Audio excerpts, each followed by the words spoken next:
Welcome back to a new episode of our E3 coverage and Twin Destiny.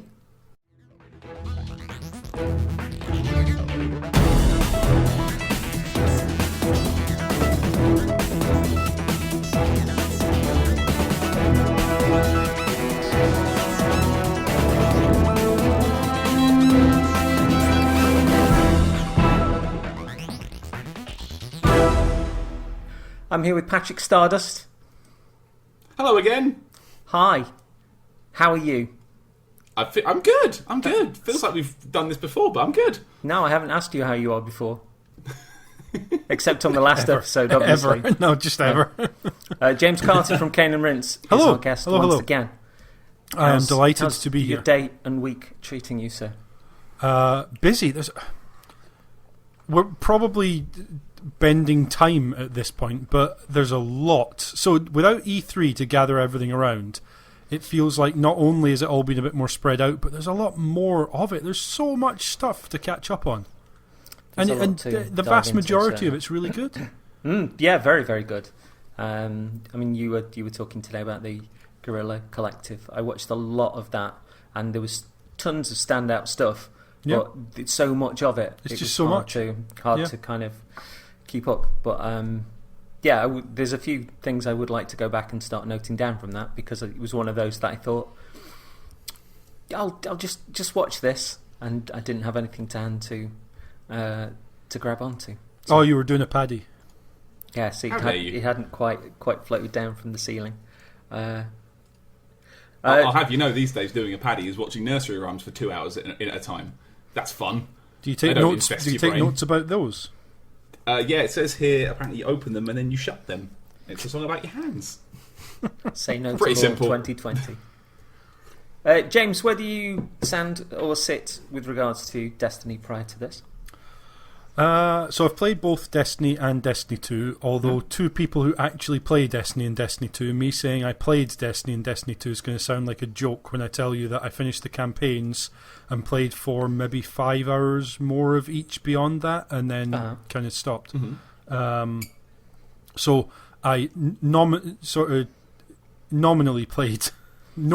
played Destiny and Destiny 2. I enjoyed the campaigns. I really liked the so obviously big Halo fan from Bungie's stewardship of that series, creation and stewardship, with Reach, their swan song, being definitely my favourite of the Halo games. I loved so much about that story and the tone of it and everything. But what I really liked about the Halo games, and it's down to Bungie absolutely, is the way they felt to play.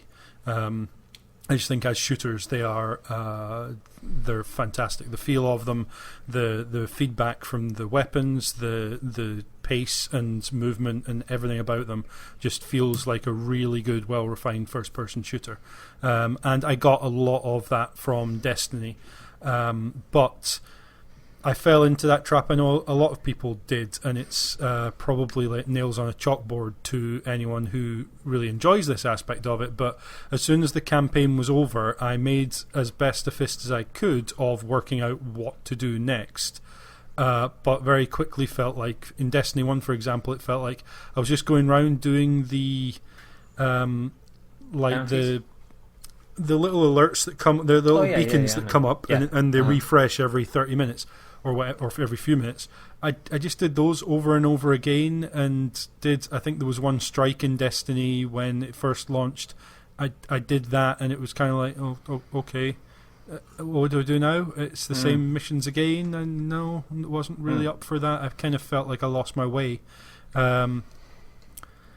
Destiny 2 enjoyed the campaign even more. I thought that it was a really it was like on its way to, this is a full Halo style campaign. They clearly had a lot of story to tell, a lot of characters, some that I recognised from before, some that I didn't, and a fantastic opening and kind of set pieces throughout, and thought this will be the one I'll make a better go of. Like they anticipated, I think people were falling off the game after the campaign from the first Destiny, and kind of did do, I think, a bit of a better job of giving people kind of structured stuff to go to, but I just fell off it just as quick, unfortunately. And I now enjoy listening to people talk about Destiny. Yourselves, obviously, the likes of Sean Bell on the... What are they called now? They changed their names so many times. Who can keep up? I was wondering if you were going to try and get a dig in there, so well done. Thank you.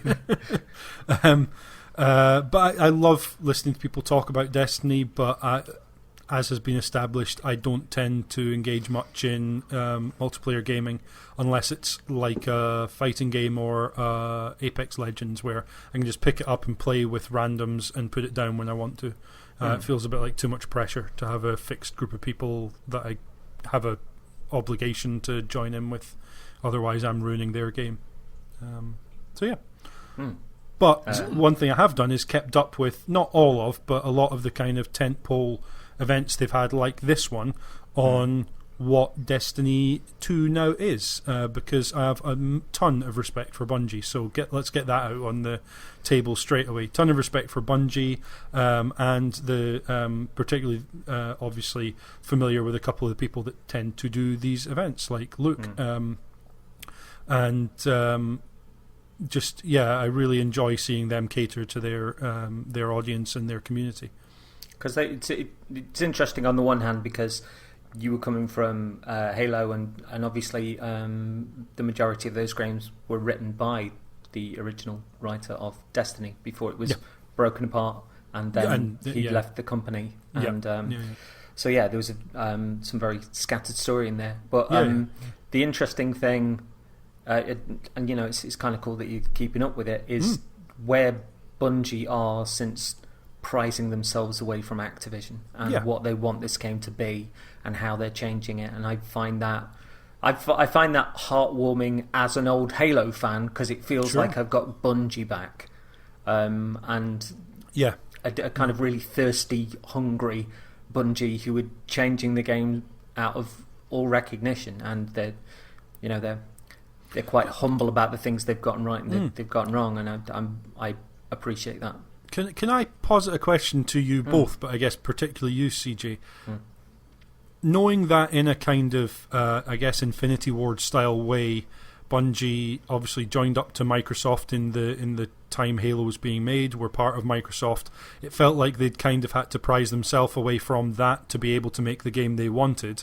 And then Activision, who seemed in some ways like a bit like the savior. I think a lot of people suspected they were making a deal with the devil when they signed up with them as publisher, and then had to prize themselves out of that.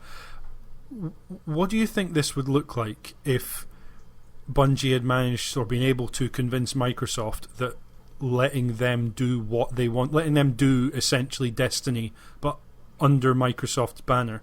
If Microsoft had just said, sure, take 5 years, take however long you need, make the game you want to make, we'll put someone else on Halo, you don't want to do it anymore, that's fine. Because now looking at Microsoft and looking at where Bungie are, it seems like they'd be a good fit together. Obviously it's hard to judge modern day Microsoft again by where Microsoft were when they left. But I'll go into this later, but Bungie are working with Microsoft. Right, okay. Which is kind of cool. The more that's been revealed, but and it will make sense to you as well why, and they've been quite open about the fact. So that's kind of cool. But same question to our Pat. I probably wouldn't have played it because it wouldn't have come out on a machine that I own. So in a way, it's good that they did, because it's got their games out to more ecosystems. Oh, undoubtedly, To the PC, I suppose Halo did as well eventually, but like to the PC and to the PlayStation system, like I would never have given it a go, even for the demo that turned up. I never really would have bothered.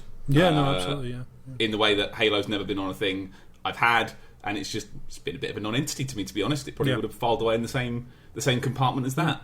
Because you were all in on the alpha, and you didn't even touch the beta because you played the alpha, and you were like, didn't need to. Yeah, I'm in on this. This is 100%. I've played my demo. I don't want to lose my progress again. I've played my demo. I know I want it. Done. A good beta, a good alpha, a good demo. sells a game, as we've discussed at length several times actually in the last couple of weeks. Was the alpha, was that the entire Cosmodrome area with all of the... Yeah. I think it was the Sepik strike, wasn't it, as well? Yeah. It was right. everything up to Sepix, yeah, it was. I played that, yeah. And that was one that they dropped. They said they were doing that. I think it was at an E3. They said, by the way, Shadow beta, it's coming out in like a week or a couple of days. Go. Like, oh. Yeah. All right then. Yeah. Cool. Any more to add?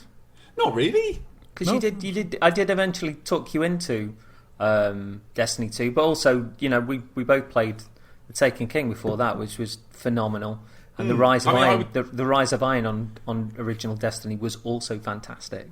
So I would say we've all had different journeys through it. I mean, I am.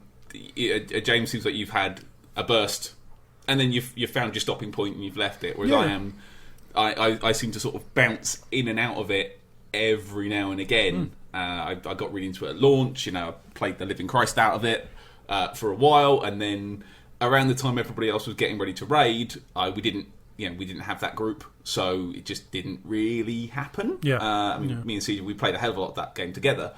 And once the raid became the thing that people did, I kind of fell off of it about then, because I was never going to make 6 people.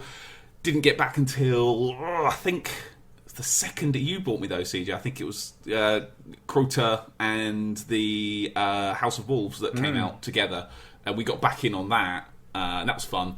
And then I think it was around the time Taken King came out that we finally got the raid team together, or thereabouts anyway, and that's when it became. That's probably when I played it the most. I will state, at this point, the Vault of Glass is one of the greatest, if not the greatest, experience that I've had this generation.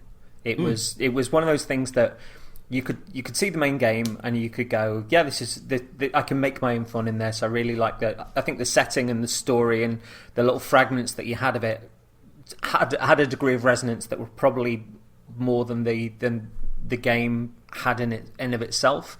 But the Vault of Glass was one of those where it's like, what, it's doing this? And it really was an Into the Looking Glass moment, and loads of strange puzzles and jumping off the side of a mountain to then grab the other side of the mountain when you curve back around it, and falling down like a never-ending story type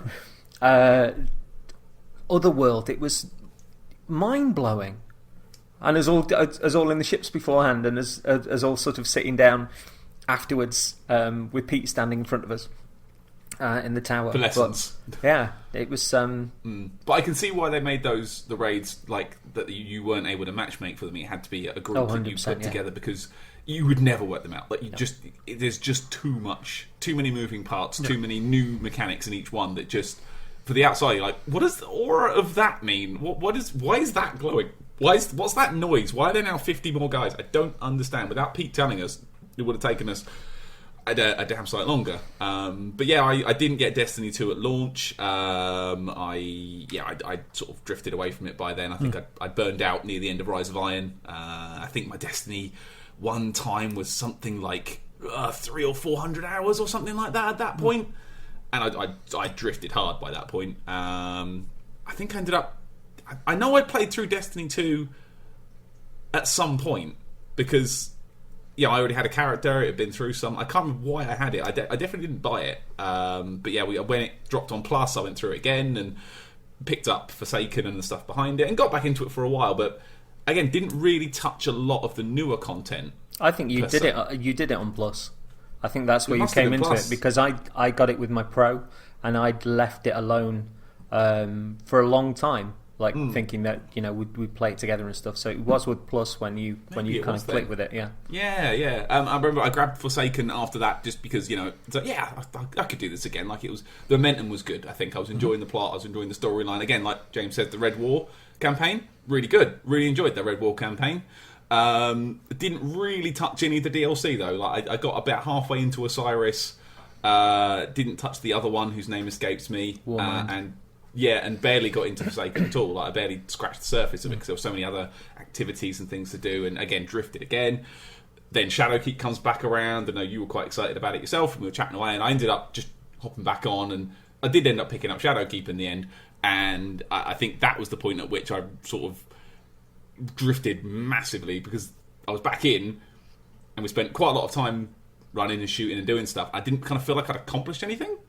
Like, cool. But I still had all these, plot quests to go through that I'd not touched, and you can pick and choose the content you go for, but I think fear of missing out is a real thing. And I personally like to go through a story and see it all in roughly the right order. I don't like to pick and choose. I didn't want to jump straight to the Shadowkeep stuff without doing the older stuff, and it just didn't click. It didn't click. And when it became apparent just how much space on my hard drive it would need, and how much space I would then need to clear so I could then update it as well, like, I had to delete like half the games on my PS4 to make space for this thing. And like, some of those, I'd only just downloaded a couple of those. Like, I was ready to play Darksiders 3, and I was like, oh cool, I've got to now completely get rid of this to make enough space so this can update and then clear the space again. So it was just too big of a juggle. It was too big of a juggle. It was too much of a hog. And I think that's when I said my goodbyes to it for the time. I think that's about where I am, and that takes us to now.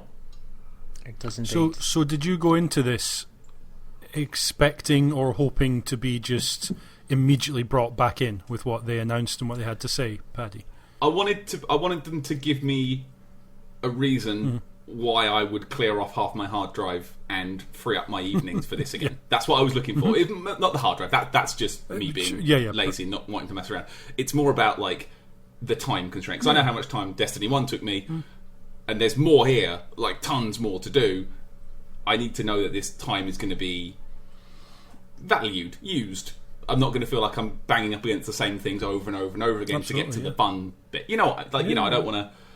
I didn't want to talk about like, here's 1,000 things you can do at the power cap. No. Give me something to do where I am. Like, I'm not there. Well, you don't have to spend 50 or 100 hours getting to a power cap that then by that point you've run out of steam on, and you don't really have the impetus to enjoy the new stuff. That's what I'm looking for. Yeah. So I went in fairly open-minded, I would say. Cool. So for me, I played a lot of OG Destiny. We've covered a lot of the stuff that Paddy and I did, and the raids that we did with other folks, some of whom have disappeared or don't play the game anymore. I ended up I got Destiny 2 on PS4, and I think I played a chunk of that when it was apparent that Paddy wasn't coming over, and I wasn't that crazy about the Red War. I don't remember super clicking with it, and I left it alone for a good while, and then like ended up being drawn back to it. Just like I like a sci-fi world to play about in, and I think we fell heavily for Warframe at a certain point, and that's why we didn't go near Destiny. And that was Destiny 2, sorry, and that was a point where Warframe were doing everything right, and Bungie and Activision just seemed to be tripping up over their feet all the time. There were like revelations about XP caps and all this sort of stuff. And the irony is, we used to call Bungie at the time. Yeah, I do. But the irony is now that Warframe is over-promising, and the games are a wee bit all over the place, and Destiny is doing smaller, more focused story stuff, and has got the fan base lit up completely. But yeah, I eventually bought the game on Xbox, because when it was revealed that the game was going to be in true 4K on Xbox, I got like quite a nice telly, and I played most of my games on that pad. So and with this pad, yes.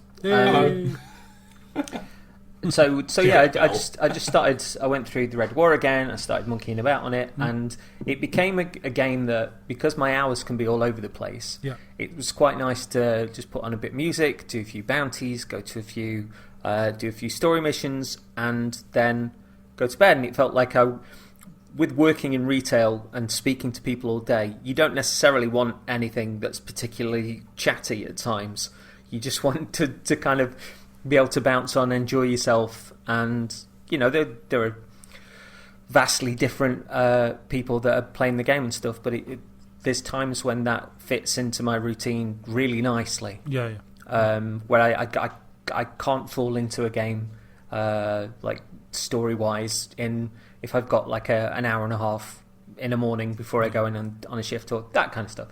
But I found I found myself enjoying what I was doing. It wasn't perfect, but I was getting something out of it. Then the amount I was playing just increased more and more. I saw the Shadowkeep reveal and got really excited. Picked up the special edition of Shadowkeep, the digital one, which gave you, I didn't realise this at the time, it gave you all the DLC content from the previous year, but it also gave you a year's worth of season passes. Yeah, I remember them saying doing that, which was super cool. So I remember the Moon really fondly from the previous game, and they'd expanded upon it and done new stuff with it. I was enticed by the look of the Shadowkeep campaign, although they kept quite a lot hidden, as it turns out, and just got hooked in on like the seasonal model. And in many ways, looking back, a lot of folks have said that the team have been building up to this September, and perhaps a lot of the content, a lot of the stuff they were doing within this last year was with a smaller team, and basically what we're seeing in September is what Destiny 3 would have been. It's Destiny 3 content, and I find that fascinating and rather joyous, to be honest, that they don't want to sell us a 60 quid box with a brand new game in there. That it's like, no, let's go somewhere. Let's not throw all that other stuff out. And obviously in that time as well, they've made the base game and 2 expansions free to play. So that's also kind of cool. But yeah, I got super into it, and that momentum's increased, and I found myself being more and more drawn in. It still fits really nicely into my world, but the story stuff has just become delicious. Just like really, really, really delicious. And no other game is doing this as far as I'm concerned. So yeah, that's where I am. Bouncy, excited, smiles and trampolines, man. So for you, you said you find it easy to pick up just if you've got an hour and a half before you go in for a shift. You find it easy to kind of mix it up between just grinding out some bounties on your own versus then getting together with a group and going and doing something more substantial? Well, I don't have a group to play on it anymore. Okay. So yeah, for me, especially with the battle pass as there is now, if I stick a bit of K-pop on my phone and then I go to the tower, I go to the gunsmith, I get all my gun bounties, I get some strike bounties, I go to and like pick up the various ones at different destinations and stuff, and I'll run around and I'll level up that pass, and I'll get new fashions and I'll get new guns, and that's fun. And when I get more time, say in an evening, or I'm not like super tired or whatever, I'll go through story stuff. And because there's now a real focus on story stuff, whereas back in Destiny 2, I think somebody on the team revealed that like they had no idea what the darkness was. They won't be bringing it up in Destiny 2. There's this real kind of shrug about story stuff, whereas. Well, because it was a bunch of people piecing together a story that the writer of which had gone by that point, presumably. But they were even contradicting like a lot of Destiny 2 stuff, and it came across a lot of apathy came across, and nepotism, as I understood it, in certain degrees. Right. But yeah, they didn't seem to care about that anymore, right. And the point where they had lots of people in, and they doubled down, and they realised that folks really love the story and would like Bungie to focus on the story more. I think that's where they super found the niche, and they started understanding their fan base more. But that was also the point where they started trying to turn it into more of a sort of an action RPG, and doubling down on the systems, changing so much. And it's unrecognisable from D2 now, utterly unrecognisable. Not all of that's come off, but they're fairly honest about it. So, but I've got a note here about them saying into the conference. The path hasn't always been smooth, but they're going to continue to work and iterate on Destiny 2 to improve it and listen to players. Every time I see them, they're honest about what's worked, what hasn't. They understand, and they let fans know and players know that they understand and are listening. It's remarkable. And I think they're doing that super well. I like that. I like that honesty, and I like that bond, because it's not just, oh yes, we're always listening, or this PR bullet, because they genuinely have been listening and they've held their hands up when they've tried stuff and it's not worked. And again, that's alluded a little further into the conference as well. But in 2020 of all years, I'm just so sick and tired of seeing people who their one goal whenever they're in front of a camera, and I'm not talking about games here, I'm talking about in general, is to never admit that they've done anything wrong ever.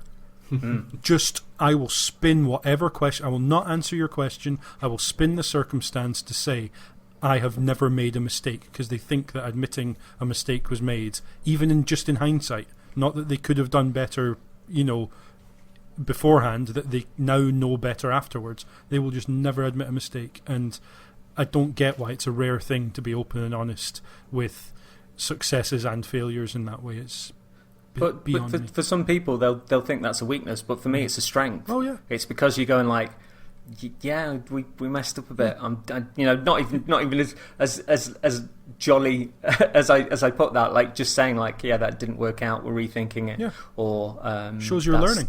That's kind of cool. Yeah. But it also means that the things that they try on going for the middle ground, they're actually going for ambition. They're going for the unusual. And some of those will come off, some of those won't. But yeah, I kind of dig that. Yeah, for sure. Sorry, political aside. No, we're all good. So the Destiny 2 reveal began with the challenges of working from home, planning from early February, the entire studio moving to their individual places with kids, dogs, all that sort of stuff.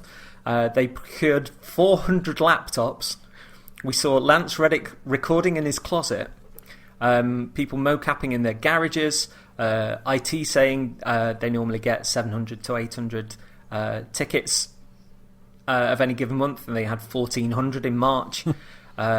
They also supported 30,000 meals reaching children, 500 per day for kids that were no longer in school.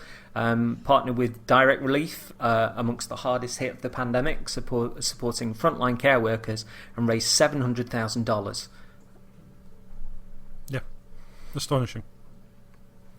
What a start! Yeah. Just, I mean, it's one thing kind of having to reorganize your entire studio for something that is as iterative as this game is, but especially with the ambition that they show later in the show, but the other stuff on the side of it, to actually work out that you can do more than just look after yourself and your employees, which, to be fair, is what most people would say. Okay, just look after yourself and your employees. Most of their players, most of their fans, most people looking on would say that. But to make the extra effort, to make life more difficult for yourself in order to help others, it didn't come across as one of those things where it was just like, oh, look how good we are. It was just like, no, this is what we've been up against, and this is what we've done. And they seemed proud, but without being like arrogant about it. It's not the Activision thing of like, oh, we're all right now because we've made a donation. Yeah. It's because this stuff was happening before, like long before they got chance to really talk about it. Yeah. As the two folks that aren't playing the game currently, how did this open for you? How did this sort of hit home as a start, especially for you, Pad, with you being a family man as well? It was good. I mean, just before we just get in, I would say I was quite enjoying the bit just before this when they were going through and showing the dates that all the content dropped. I kind of wanted to see the end of that as well, which was a shame because I was quite enjoying that. Like, oh, was that day? Was that day? But no, this package they put together was like, it's really wholesome. As a family man now, you know how important it is to keep your kids fed, and keep your kids safe.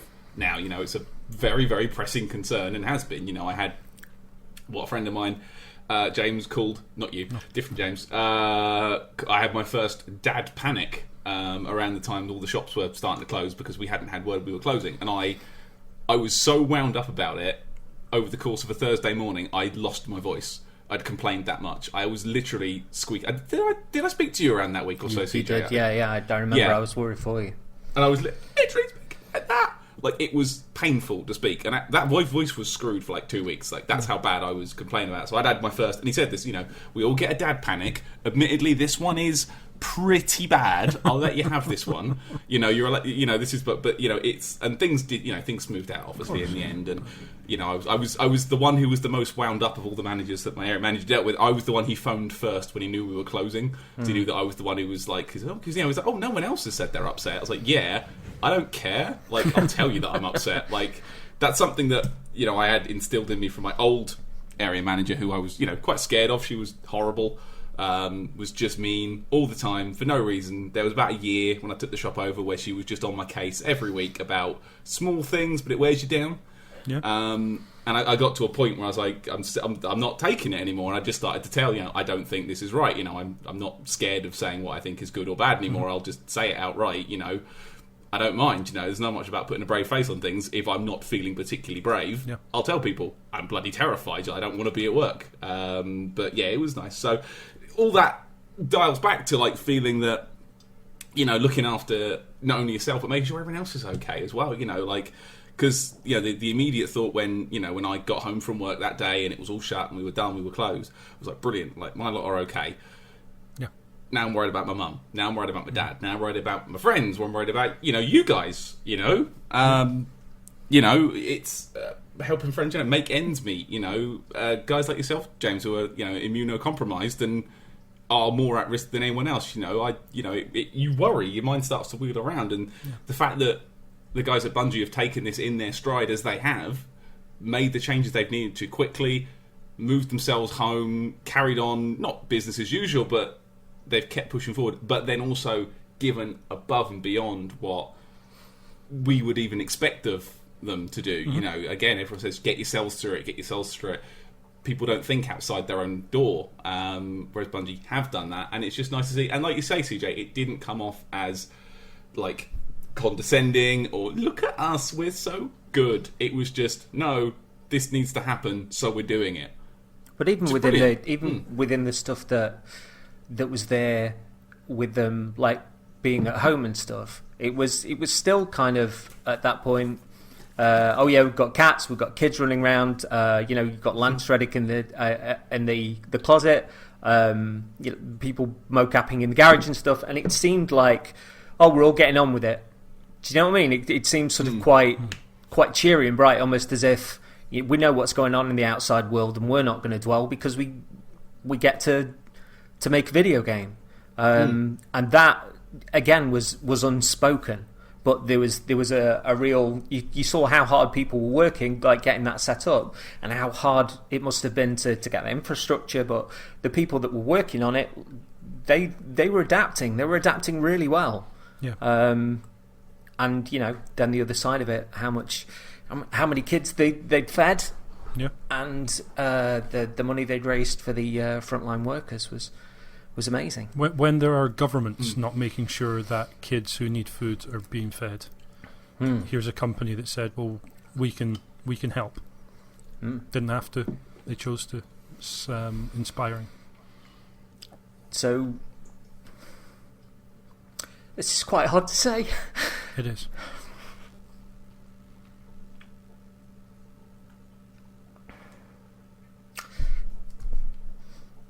The fact they took time out for this next 8 minutes 46 seconds, it blew me away. Astonishing. Should say this was the event we saw afterwards was filmed in May before George Floyd was murdered. I mean, there's no other way to say it than that. It's not the sort of thing you can go and completely reshoot, recut, sort out. But what a powerful way to say, we care, we're with you, and everyone, if you tuned in just to see games, you were forced to confront what 8 minutes and 46 seconds is. So they put, this marks the time in which George Floyd was killed. Yeah.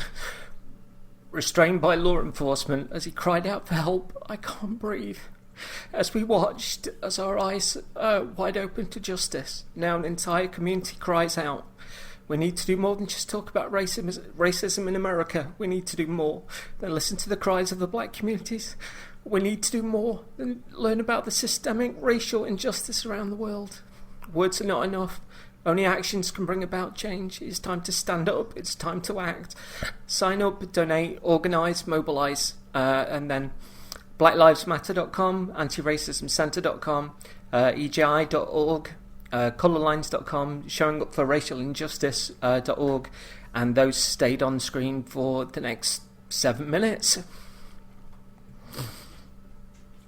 What a powerful statement. What better way to get that across, you know, and to take time from, you know, probably their biggest event they've had in a long time for this now. It's powerful, and it speaks to their values as a company, like as a collection of people that believe in stuff. And I mean, if the stuff before about the charity work they've done before didn't, this really shows what a good environment that they have cultivated themselves, that they care enough that this is important enough to put in front of what for them should be their big, you know, their big grand slam. This is a great new thing we're doing. Like, no, this is more important. But also with so many companies being afraid of being political, as if that's going to scare off a portion of their fan base. This was so beautifully worded and so powerful. As a fan, as somebody that's been playing the game, again, pure pride at the people for putting this front and centre and recognising its importance. And I didn't quite expect to be sobbing near the start of this, but I'm glad they did what they did, and glad they lingered on those links for the next 7 minutes. It was, you know, it was wonderfully powerful, and not in any way like people might think this sounds performative. It was a chance to acknowledge, respect the man and many people who have died, and to inform people watching. Those links were up there not just as words on a page. It was so that people would look at those links, look at the organisations, and go and start educating themselves if they haven't already been, which all of us can stand to educate ourselves more. That's the biggest wake-up call of this whole thing, is how much more active almost everyone can stand to be when it comes to this. Yeah, absolutely. So we then got to the show. Mark Noseworthy, the general manager, Luke Smith, game director. First time they've seen each other for 3 months. But they're close. Their partners are close, and it just felt weird to be sitting in one another's presence again. And you could tell that they were good mates as well, which is cool. Yeah. And they're about to queue up a trailer, but let me tell you where Destiny's been before this. So previously, I mean, in Destiny, in the sort of cut-up lore of the original Destiny, we all found Rasputin, which was apparently a thing, and there was a bit of Russian music that was playing, and that was about it with Rasputin. That was kind of all that you got from it. Rasputin was an AI that was raised like a human, that was taught to think like a human, and then to think beyond us. And as Rasputin grew more powerful, like there's a previous trailer to this with Osiris sort of saying, "You're a thug, you're a bully, where do you stand?" And Rasputin, as it turns out within the story, was actually crippled the Traveller on Earth, so that the Traveller couldn't leave, because it wanted that technology for itself. Yeah. The people that he sent out on missions researching this stuff and going across the galaxy, there was a certain point where all of them were on one ship, and Rasputin chose to shoot down that ship because only Rasputin wanted the information. Rasputin created a child called Felwinter to exist amongst people, to walk amongst us, if you will. Like it's Jesus Christ moment, maybe. Mm-hmm. And at one point, Felwinter became sentient.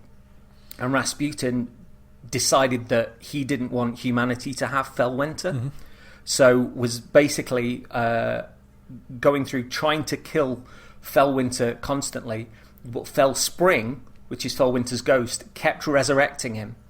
And the Rise of Iron had this stuff called Siva, which was this kind of red licorice type stuff that was woven into to all of the plague lands that were in the Cosmodrome and stuff. And within rebuilding humanity, they understood that Siva was going to be the key for us to build faster, build better, build more. And this was a trap by Rasputin so he could kill Felwinter. And we eventually shut Rasputin down. It's then within the current story that we've got a group of the Cabal who've taken over a ship called the Almighty. They've smashed the controls, and the Almighty is pointed towards Earth and is going to ram into it. Now, in Shadowkeep, to sort of jump back a little bit, at the end of Shadowkeep, you get to the centre of the moon, and there's a giant pyramid under the moon. This massive pyramid ship, which Eris Morn is led towards. She communes with it, and she seems changed afterwards, and you don't know quite why. Mm-hmm.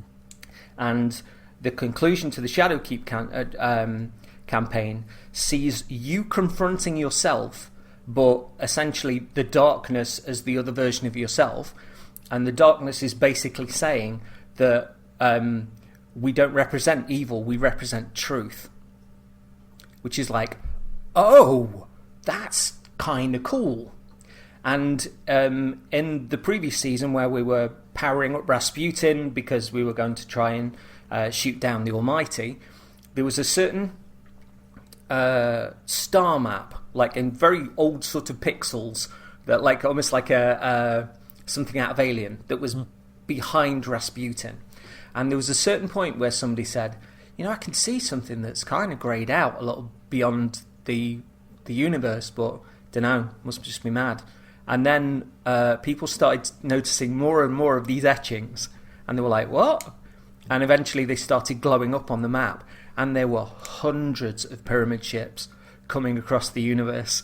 And they used this little bit of storytelling just at the back of one certain room. Mm-hmm. And it's like, oh, that's really kind of cool. Mm-hmm. And so there were lead-ins, and you know, you got your fans that were going like, well, what's going on? Is this kind of coming to destroy us all? Is it going to wipe out half the universe? That, you know, after we saw the pyramid, we saw a version of ourselves who basically says that they represent truth. What's going to happen? And eventually it came to like the end of that season, and Bungie have said nothing about the season that we just had, literally until an hour before with this particular presentation. But and the previous Saturday they'd done a thing whereby we stood in the tower and we watched the Almighty get shot down as it was getting closer and closer to Earth, and in very much in real time, sort of weapons were launched from Earth, from the Moon, and from Io, and we saw those things slowly streak across the sky until they collided with the Almighty, and then the Almighty crashed on Earth not far from the tower, but the tower was broken apart in certain places as well, and it was kind of in a good place story-wise. But nobody knew what was happening. And I love the fact that in a time when everything is hype and everybody needs to know everything, an hour before a season starts, nobody knew what was going on. But of course, like, the fandom had just lit up anyway at that point, speculating. So they were constantly in the news because and more people were seeking out like YouTube channels and Twitch channels and all that sort of stuff. So your fan base is essentially growing exponentially during that. And I saw Twitch channels that discuss this sort of thing get the highest numbers that they'd ever gotten. That's kind of neat. Again, that's really feeding into the feeling of community, I think, but also trying something a little bit different. Don't know. Yeah. What do you think? Yeah, absolutely. Letting the community build its own anticipation, I guess. But by not saying anything, you've got a community that knows their stuff, that can spot patterns and spot clues amongst the game that they've been playing, and can theorize in the way that you see about with a lot of long running sagas as they come towards some, not necessarily the end, but some kind of key pivotal point in the story. You see the sometimes wild speculation, but all of it informed speculation, and yeah, that's really cool. Yeah. And the story about Rasputin, I think, was fantastic. Not that it was this great thing that was designed to save us all, but like it was essentially, even turning it back on was better the devil you know. And the atrocities that he committed, like even like crippling the traveller on Earth, and but essentially killing the people that it had got investigating certain things, so only it could know the truth. Like trying to destroy its own son because he was jealous of walking amongst us. That's all really cool stuff. I like stories like that, and the subversion of the darkness into potentially being truth is interesting. Yeah. Pat, you like your sci-fi stories? I do, but like this is all the stuff that I've missed, so I'm learning a lot of this now. So I don't feel like I'm in a very good position to comment on it because I don't really. Oh, cool! That's a nice story. What I feel I can comment on is the almighty event with the rocket shooting out. As someone who admittedly has fallen out of it and was kind of just seeing it flash up from stuff you've shared, CJ, and other stuff that's kind of flicked around, I knew something was happening with it. I did it need to be 90 minutes?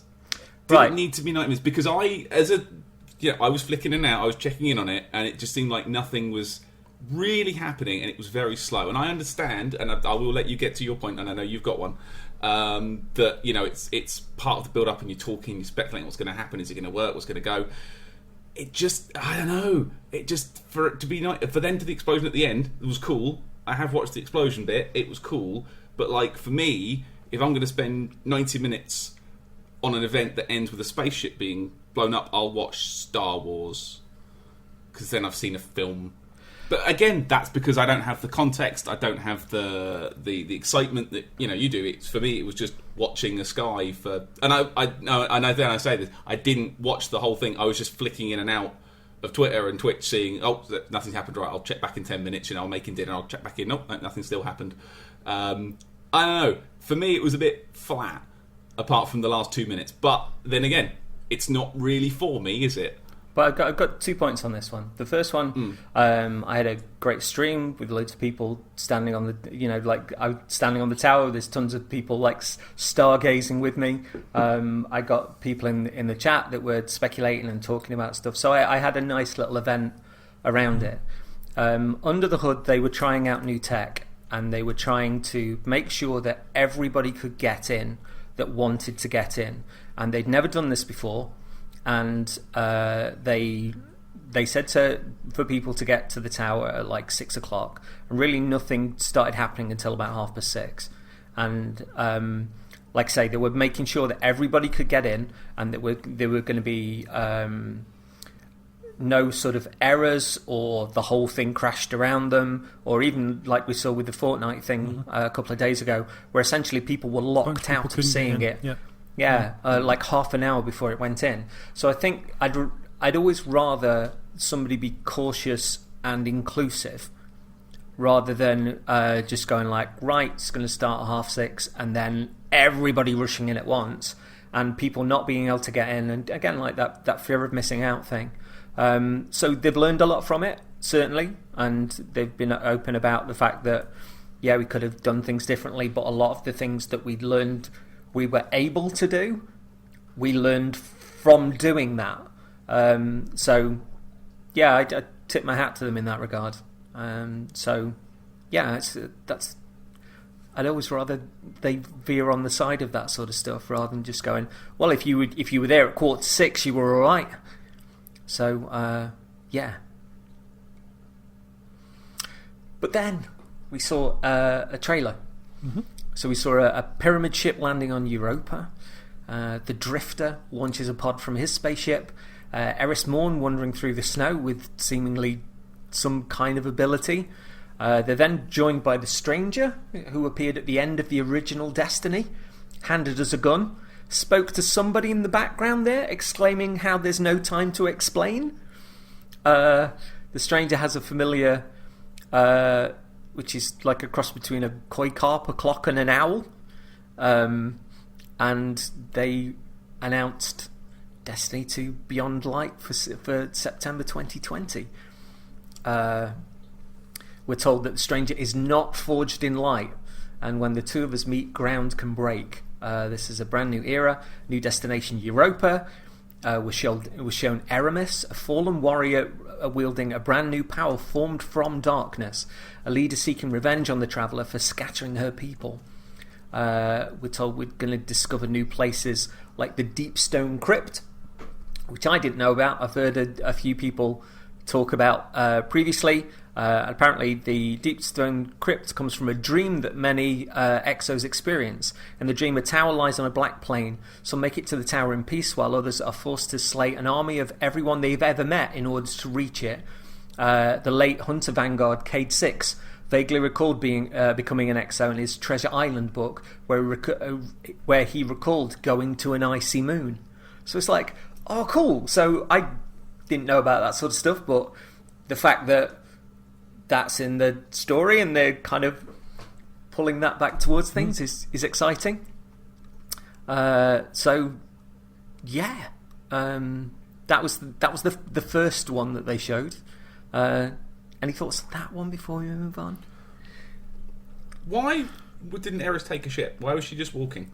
Because I watched it with Laura and she's like, everyone else gets a shit. Why is she walking? She's a fool. I think well, they didn't really explain why she got a fantastic coat and a beautiful hat that fitted her already hat-laden head wonderfully. I think you're just supposed to realise that she can either portal there or take a ship. I will say, I think Bungie are very, very good at these like cutscene trailers. Like it's film at this point. You're watching a bit of a sci-fi film. Apparently, it's the fella that cut the original Destiny trailers as well that did this. Okay. He kind of came back to do it, which I thought was pretty sweet. Handy. Yeah, like I quite enjoyed the trailer part of it a lot. Like I enjoyed seeing things happen. The gameplay side, it didn't look a lot different to what Destiny is to me anyway. New places that look pretty as all hell. I'll give them that. They can design a world. I'll give them... they can design a world.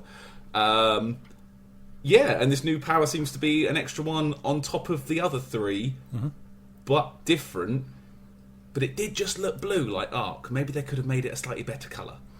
Apparently it is personal choice. Apparently it is stasis, and it's going to play differently to Arc, Solar, and Void. Like completely and utterly differently. So, and you know, there's always concerns when you add something like that because everybody wants to use it and the others get ignored. But maybe that's a thing where they need to take a look at it. We all saw that with was it Taken King or Rise of Iron, where they put the extra one in and then everybody just used their new power for a long time. Was it Arc in that one? Yeah, it might have been. Different races got different ones. As a hunter, I got Void for the first time. I think you got Arc, and the Titans got their hammers. Yeah. They're stupid hammers. So, James? So I watched through this whole thing once without any talks over, and immediately went on and watched the Kind of Funny talks over because they had on Fran Mirabella, ex-IGN now streamer who does Destiny podcasts. He's involved with that. So I actually have notes of all the names and who they are and all that stuff that I have no idea about. But without the context, it looked very cool. But I was very aware I was missing something because I had no idea who these people were really. But with the context, even though I don't have the history and the background and all of the kind of connective tissue that the lore requires, it's apparent, how significant all of this is, which was very cool. I mean, they've leaned into Eris Morn as a character sort of from Shadowkeep. She was important and left in a quite an unusual place, that something had happened to her that we weren't quite sure about.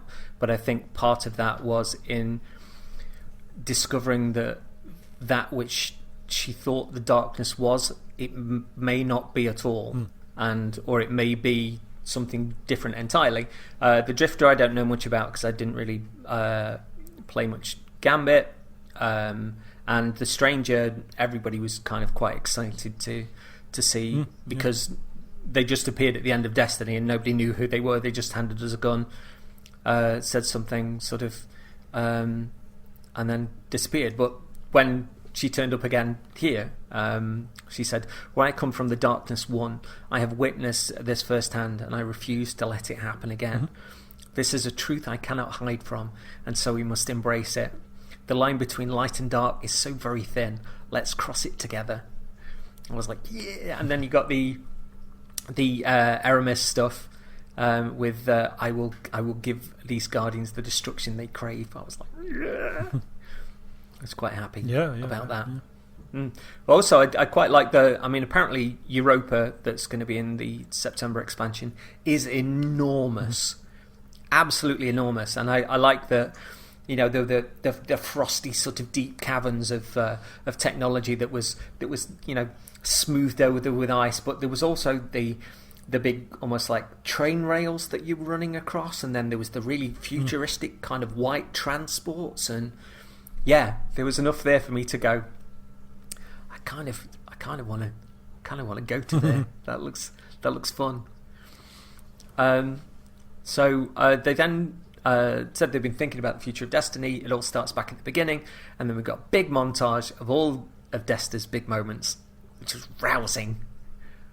I loved that. Going back to see that initial trailer again was great, and then building through like the Taken King and Forsaken, and it did sort of its greatest hits moments of story leading up to where we were, and I thought that was kind of neat.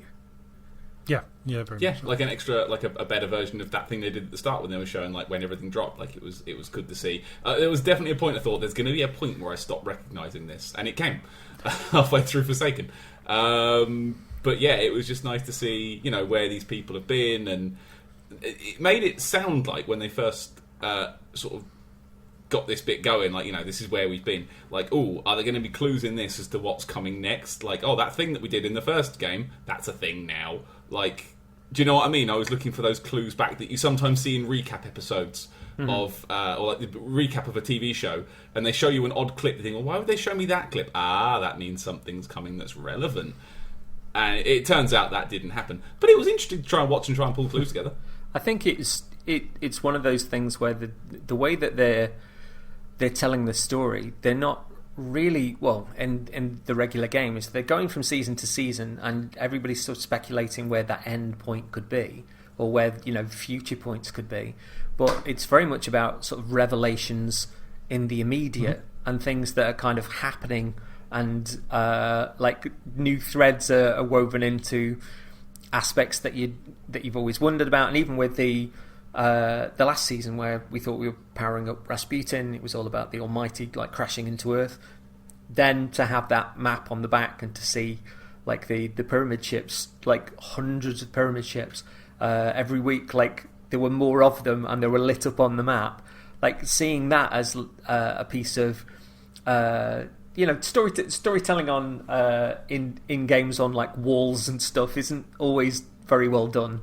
The things that we've seen spray paint, environmental storytelling, things that we've seen spray painted on walls is just like, nah. You mean you didn't like the end of Assassin's Creed 1?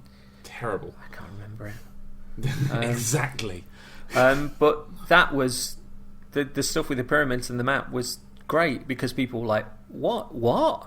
So I think they're content to hold most of the cards back and just give us little things as they think we'll get excited about it. Even to the point where these seasons, most of the time when they drop, they've gone from right, this is how the season's going to be structured, to giving you a vague idea of what's going to be there, and then giving you surprises along the way and little changes and stuff, and even with the season that's just kicked in, not telling us anything about it until right at the end of this conference. So yes, but then they showed that they not only showed us September's expansion, but they're giving us a teaser for 2021's expansion, The Witch Queen.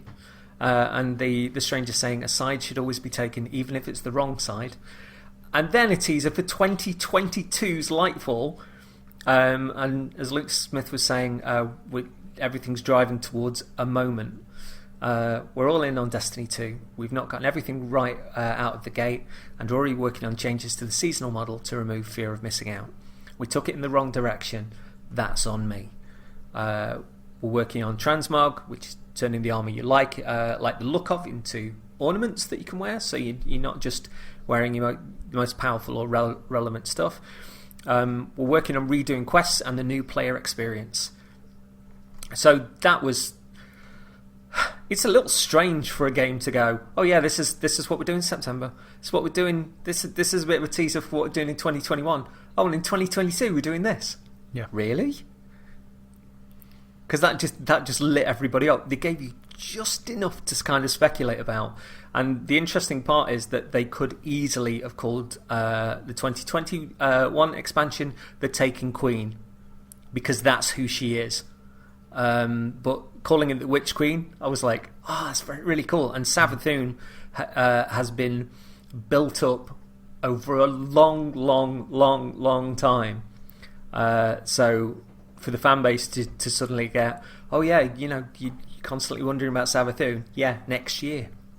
Yeah, I think it's kind of neat. As you say, to go from like being an hour out from the start of a season, being like in June when September's not that far away, and having not really that much firm clue, if any at all, as to where this could go other than speculation, to suddenly have information that doesn't just take you through the next year, but the next 3 years of what's coming. And it's not like they laid everything out and said, this is where everything goes, here's all your answers, now shut up. It's, here's where we're going, and that just leaves you a whole load more. It just gives you a structure to speculate even more off of going forward into the future, which is... It's very, very rare a game does this, and its storytelling is quite novel-like at the minute anyway. It's very kind of...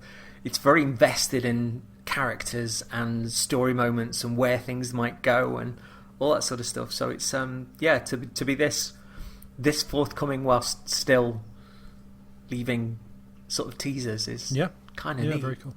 Even down to giving us logos. Yeah. So, yeah, absolutely. A roadmap indeed. Pat, what do you think about a game sort of doing this and being this upfront, and not only giving us a trailer for the season in September, which you'd imagine they would, but also giving you this sort of tale into the distance?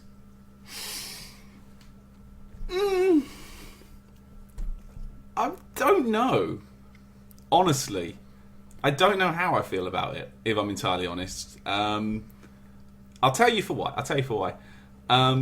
For me, Destiny's always seemed large. This is probably part of a conversation that's going to come up a bit later, but we'll get a feel for it now. Destiny's always been big. Lots to do, lots of places to go, lots to see. They've just announced 3 new big content drops. Boom, boom, boom, once a year. Fine. Because they don't want to go to Destiny 3 now. And I understand what they're saying. They want to build on what we've got and expand what we've got. I think they undermine that point a bit later, but this is what they want to do. However, for me, they talk about it a bit later. The guy who's not Luke Smith, whose name I completely forget. Martin Oastworthy. There you go.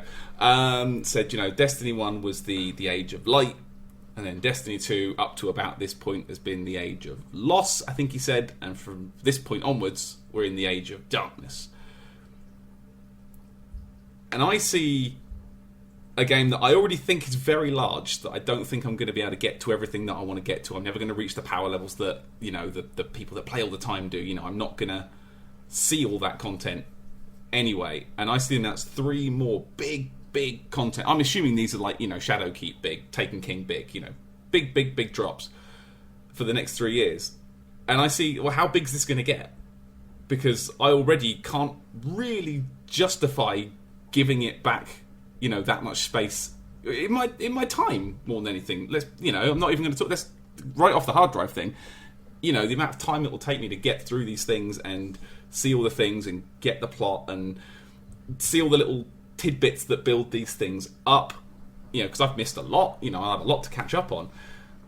And the next 3 years worth of stuff, it's possibly a little overwhelming, to be honest. I like that they're being confident and bold and showing it off, but knowing how big these are going to be, with their little smaller seasons built in, which seem like they're doing stuff with as well, it just seems like such a huge commitment to jump onto, I want to see this story to the end. You're going to see this moment in 3 years. I don't know if that message was the one that I wanted to hear. Like, I'm the person that really liked the story campaigns of Destiny 1. I really I loved the Red War. I thought it was a great campaign, and when we got Shadowkeep previously, that's the first thing I did. I went back through the Red War because I really enjoyed it. Oh, I remember you doing that, actually, yeah. Yeah, it was real. I loved it. The Red War was great. I had to go find it, because it's not where you think it is. You've got to go find Amanda Halliday, and she says, oh, yeah, here you go, and you can bring all the quests up that aren't necessarily, beginning of the game Destiny anymore, which seems to be kind of shunted off a bit to the side now. I see them say, we're building up to a moment in 3 years' time. And I just I wonder if I've got the patience to wait for that. I wonder if I've got the time commitment to commit to these 3 expansions that are going to have new activities and new power caps, and it's going to be the catch up, and then the catch up again, and the catch up again. And again, part of it is down to my own personal, fear of missing out, that I don't think I'm going to be able to give it the time to get that cool raid gear, that the raids that I'm probably not going to be able to ever do again, because trying to get 6 people with 3-4 hours to spare together is just frankly unworkable these days for me. I see 3 big content drops that look like they're really interesting, but I also see 3 big content drops that I'm not going to get the best out of. And that for me, and I know it's kind of a downer, and it shouldn't be, because it's bold and it's exciting, and they're bringing all their cards on the table. We're doing this. They're confident. They have a direction.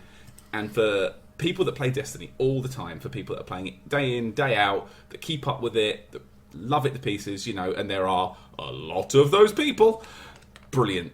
This was a show for them. As a lapsed player, this did not fill me with hope that I'm going to find my way back in.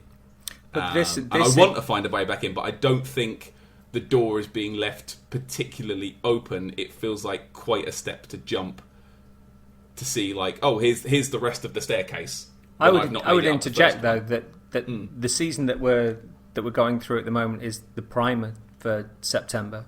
September is really kind of its own new direction.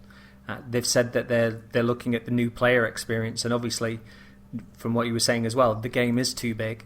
And they're going to get into that in a minute on my notes, but this season stuff, here's something I wanted to mention earlier. You all watched the Almighty go down. Okay, cool. Everyone that watched had a great time. I'm never going to see that live. That event happened once, and for a new player to come in and go, oh, this thing happened a while ago, you're not going to see it. I like to be able to see the story in order. I know I could just go back and watch it on a video on YouTube. I kind of prefer to have these moments happen to me. I still remember the end of the Red War campaign, running down the Almighty with the sun 3 inches away, and it was I just jaw on the floor. And to know that there's this chunk of content that's now gone or will be gone soon, you feel, I don't know, has the scope of Destiny 2 expanded beyond the point where I think at this point probably it should be Destiny 3. I think they're scared of losing players by sort of cutting off hard and going, right, new game, because loads of people play Destiny 2. They've got a bigger player base than they ever have. I think maybe they're worried about losing people over the cross-generational shift, but they're still developing this for both sets of machines, current gen and next gen. The game's going to be supported wherever you go, and they announced a bit later that whichever console you've got it on, you've got that stuff on your new machine, be it Xbox Series X or PlayStation 5. You can take all that content with you. Brilliant. Thumbs up. Congratulations. Well done. Big thumbs up, Bungie. That is beautiful. Mwah. But the fact that they're having to talk about later, and I know we're jumping around a bit here, removing older content that people aren't playing, but it's not clear what that content is, it sets off alarm bells for me. And it's like, well, if the game is too large to manage, is that not a sign that it's time to start a fresh journey somewhere and take what you've built up, bring those story threads through, and just sequel, just cut fresh and let people start again without this huge commitment of having to do all this stuff that came before to get yourself there again and not feel like you've missed out. I know they want to keep their player base, and I know that they are desperate on keeping this one thing going and going and going and going, and they've said that they're going to be rotating out like destinations, like whole planets. Does that mean that a new player can't play the earlier content because that stuff mixes around all the... if I want to go through the Red War and Titan's not there, what happens? It feels quite nebulous still, and for me it's I understand the direction they've taken. I don't think it's the choice that I wanted to hear. I wanted to hear that they would, you'd still be able to go through, because you can load up Destiny 1 and play all of it. It's all there. The fact they're pulling content away from this game, and again, I know I'm coming off quite negative, but I like that content, and saying that, we're going to take it away, no one really plays it anymore, I wanted to play it. Yeah, but you're not playing that content. That content's been free for a year. If they're looking at the numbers and they're seeing that perhaps, if they're looking at the numbers and the amount of people that are actually playing the Red War and the early content versus the people that want to jump straight into the current story and play with their mates, that's obviously informing their decision. If you're saying they should start afresh, I think they're still continuing the Destiny 2 story, and that's one of a myriad of reasons why they're not going to Destiny 3 yet. And I think there's stuff in the offing which is going to inform that when I mention it a little later on. But with regards to, I'll give you Noseworthy's statement. He says, we'll say with regards to the next gen support that next year they're looking at full crossplay, which makes me very happy. Brilliant. And they've said that Europa, Witch Queen, and Lightfall all new destinations, but the game is too big. To keep making technical leaps, they have to adapt. Older content, perhaps a little long in the tooth that people aren't playing anymore, will be cycled out. The game is too large to efficiently update and maintain. 115 gigabytes on PS4, updates are huge, and the company is at the edge of their limitations to patch. The option is to start from scratch, make Destiny 3, stop supporting Destiny 2. Destiny 2 is a single evolving world, and they don't want to lose that continuity. With each update, older, less played content will be cycled out and into the vault. Space allows them to support the game for years. The vault is going to allow them to take content from Destiny 2, do some work on it, and get it ready. What's something cool from yesteryear that could be made even cooler today, and what does that look like? They mentioned the Cosmodrome returning, plus all 3 of its strikes, including Sepix, the original strike from the Destiny beta. Vault of Glass returns remixed. They're getting rid of Titan, Io, Mercury, Mars, and the Leviathan. They've not spoken about campaign in this regard, so I can't give a definitive as to whether that's still going to be, because most of that's single player, as to whether that's... But it's on those planets. It's gone. There's the Red War. If that's the case, the Red War is gone. Yeah, that's not... You interrupted me mid-speech. So we're not sure if that's going to be on a separate server, because it is just single-player content. But those are living, breathing worlds that you go back to do content will be being cycled out. Titan, I like running around on there and doing my bounties. It's my favourite. Io is poor. Mercury is really poor.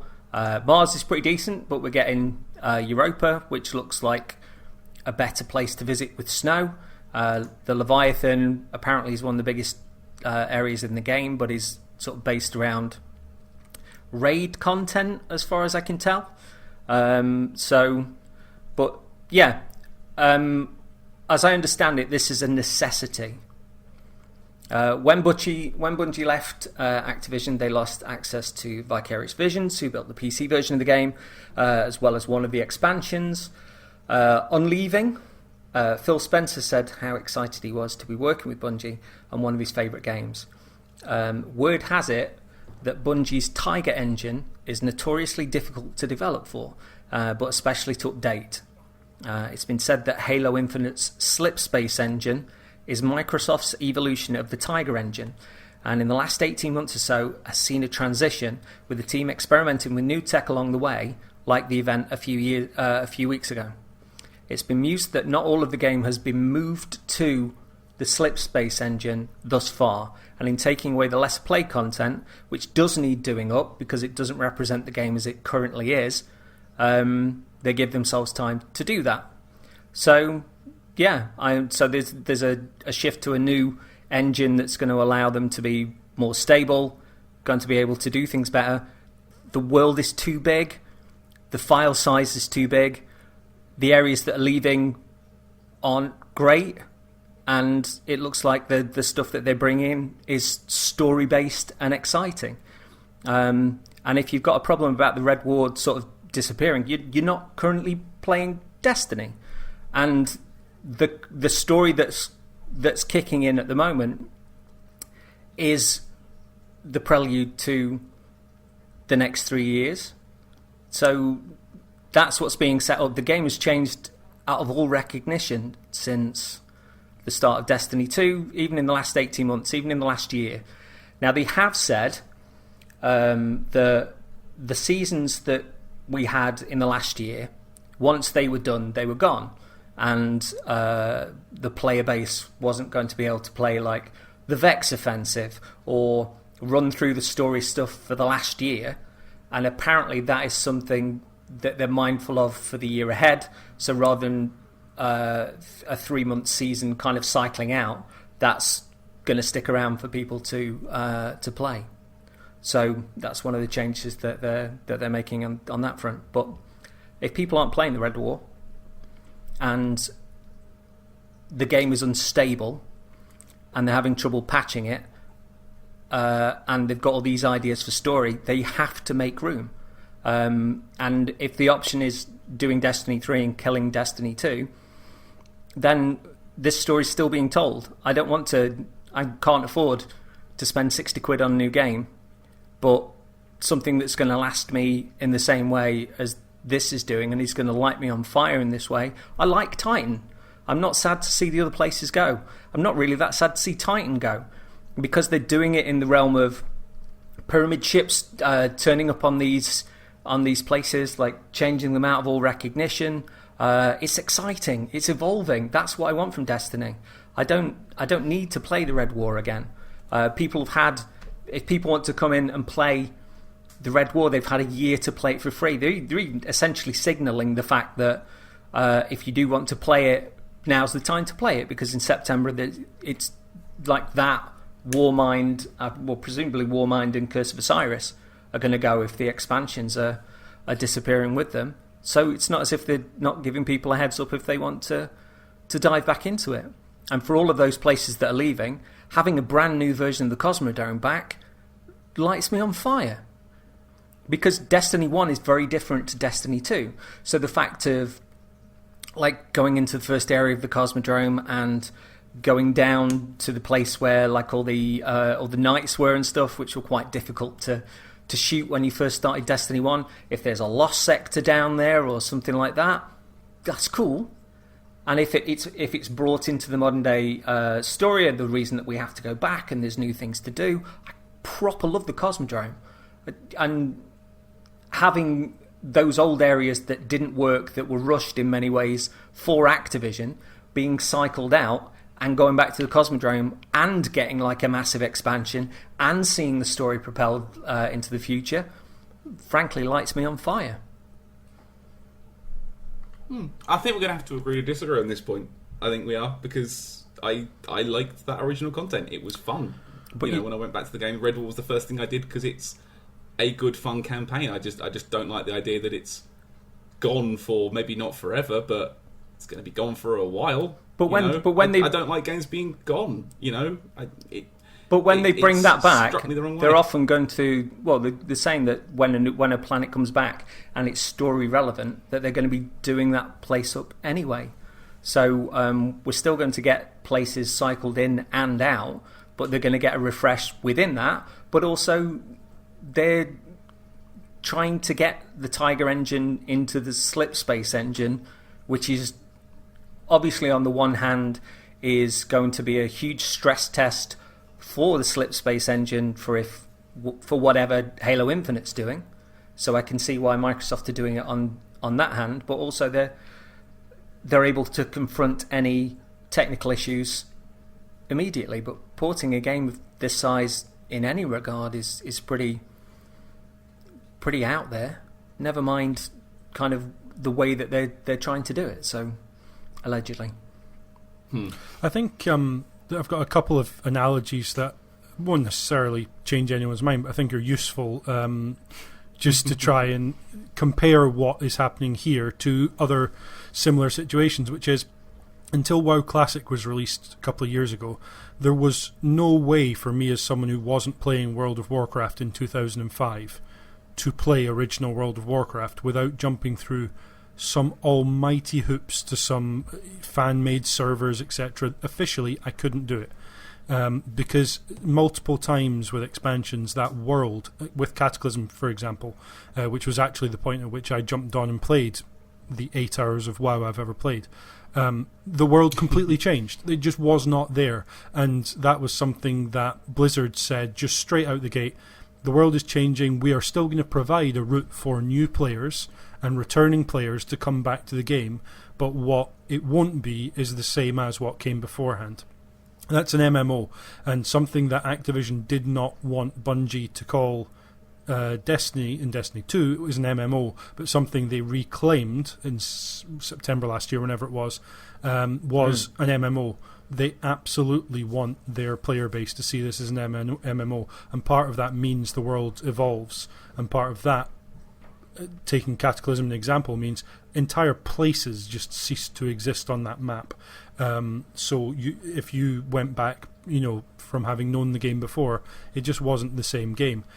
That's not to say that everyone should like that. That's for some people and it's not for others.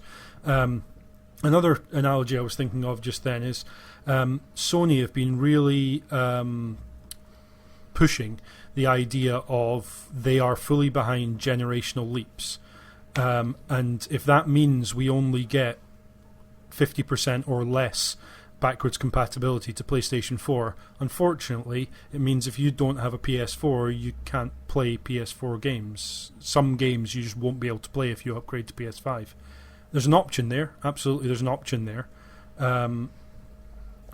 Whereas Microsoft, what they've said is, we are going to allow you to bring all your games with you, and what that might mean is some games, like a Halo Infinite, for example, potentially, we don't know what that game is, might be slightly held back in terms of what it can offer from the next generation machine, because it's going to have to be able to be played on an Xbox One, not even an S or an Xbox One.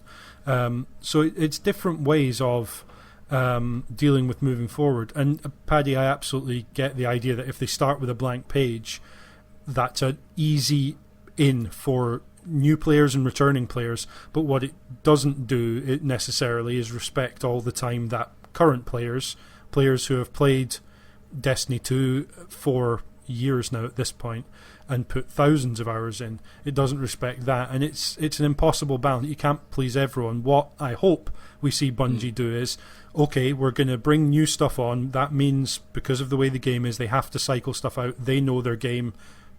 I don't. I have to take them at their word for that. It's still a choice they're making. They could just not put new stuff into the game. They could make the best of what they have, or, as you said, press the reset button, call it Destiny 3 and start from scratch. They're making a choice to predominantly look at what the current player base wants, but then becomes a question of, well, can they do what Blizzard did with WoW and find new ways? So maybe specific quest lines aren't there because Titan's gone, but they can craft something to bring new players in. They'll have to.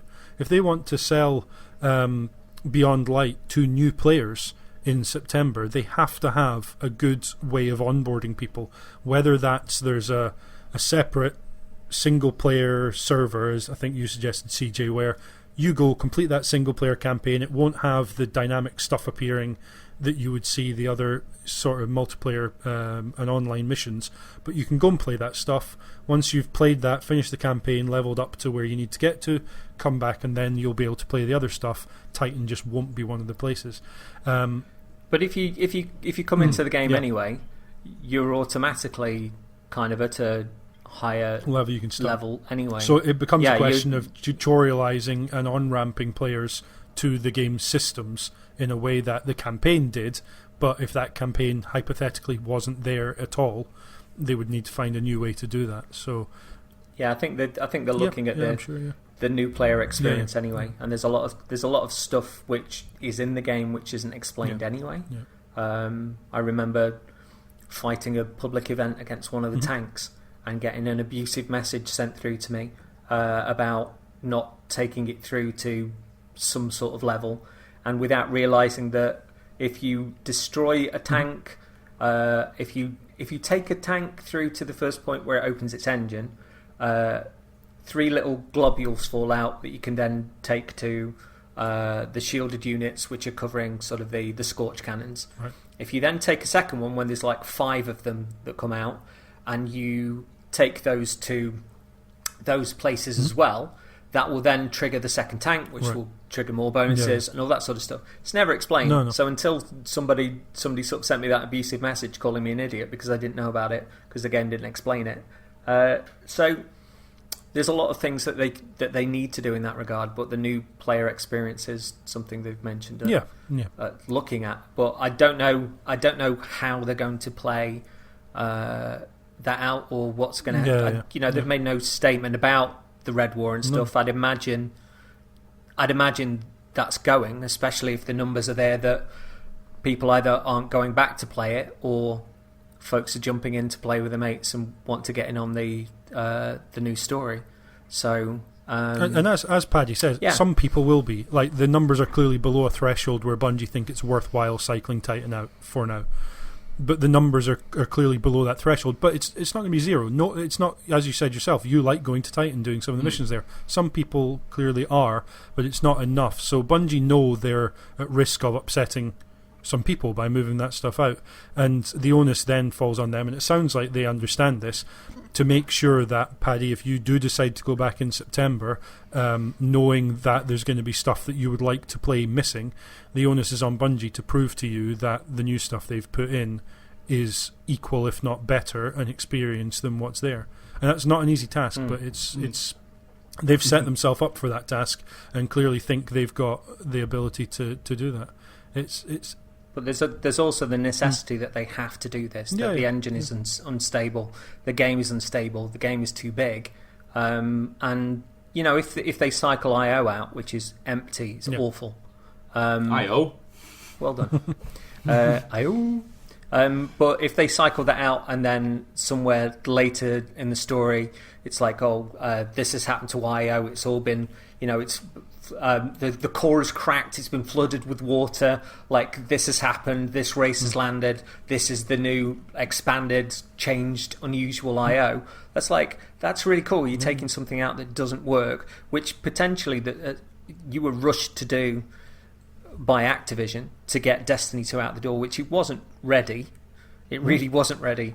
That's kind of cool in my eyes, but also the fact that if we were talking about the other option being drawing a line and doing Destiny 3, I've said like this is still Destiny 2's story, and if they're talking about things in Lightfall reaching a moment, I'd imagine that moment informs where if they do a Destiny 3, which I'd imagine that they've not denied it, but they said it's not on the docket at the moment. Obviously they've laid out 3 years, but technology will have changed at that moment. Perhaps they want to do something completely, radically different. Yeah.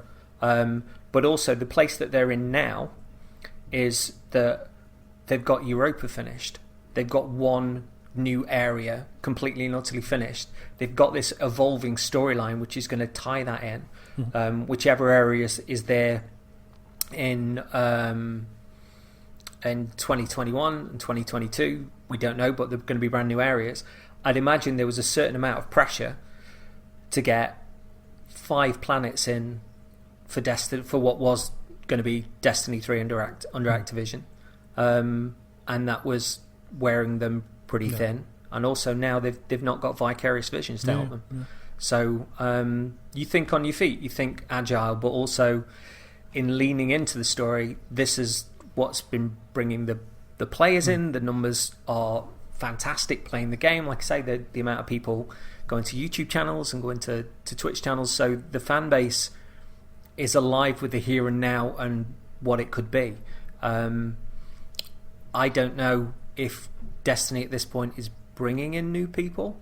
That must be something that they're looking at. But obviously, this storyline that they're about to do, they've been very open about the fact that these 3 years are all going to be tied in, and it's similar to, in a similar way to when I was reading comics. If there was a story that, or a character, or a writer moving on to a character that I quite like, and I start reading issue of The Flash from 281, it doesn't necessarily mean I'm going to go back and read the previous 280 issues of The Flash.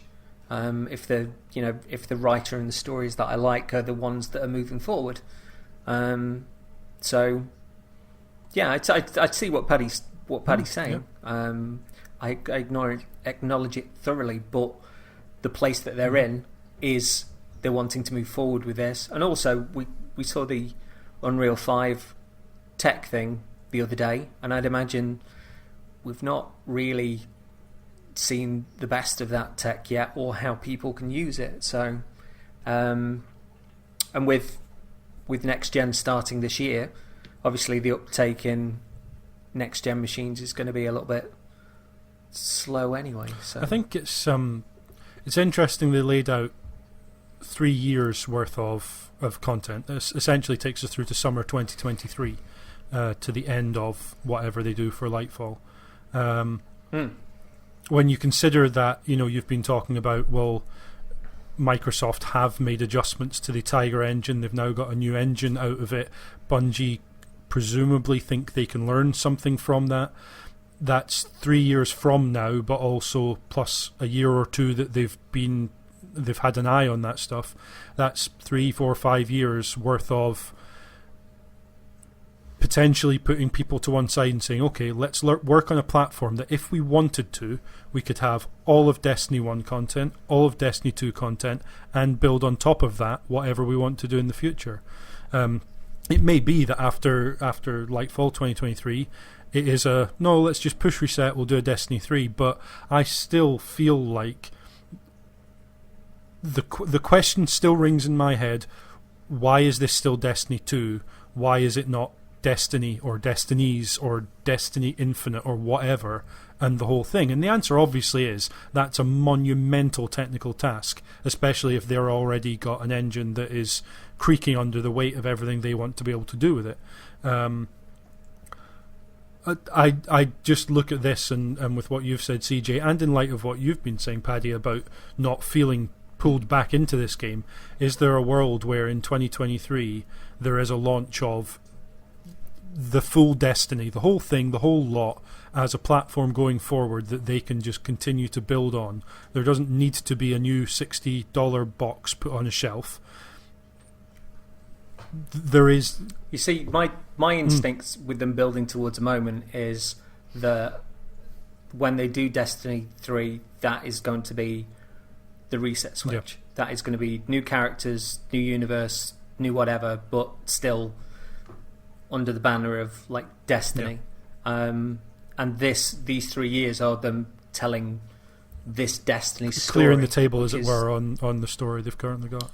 Yeah, just because then if you are starting completely from fresh, you're not tying into lore from 2014, and they've even done the thing which was quite controversial with the fan base, that they've been sunsetting weapons.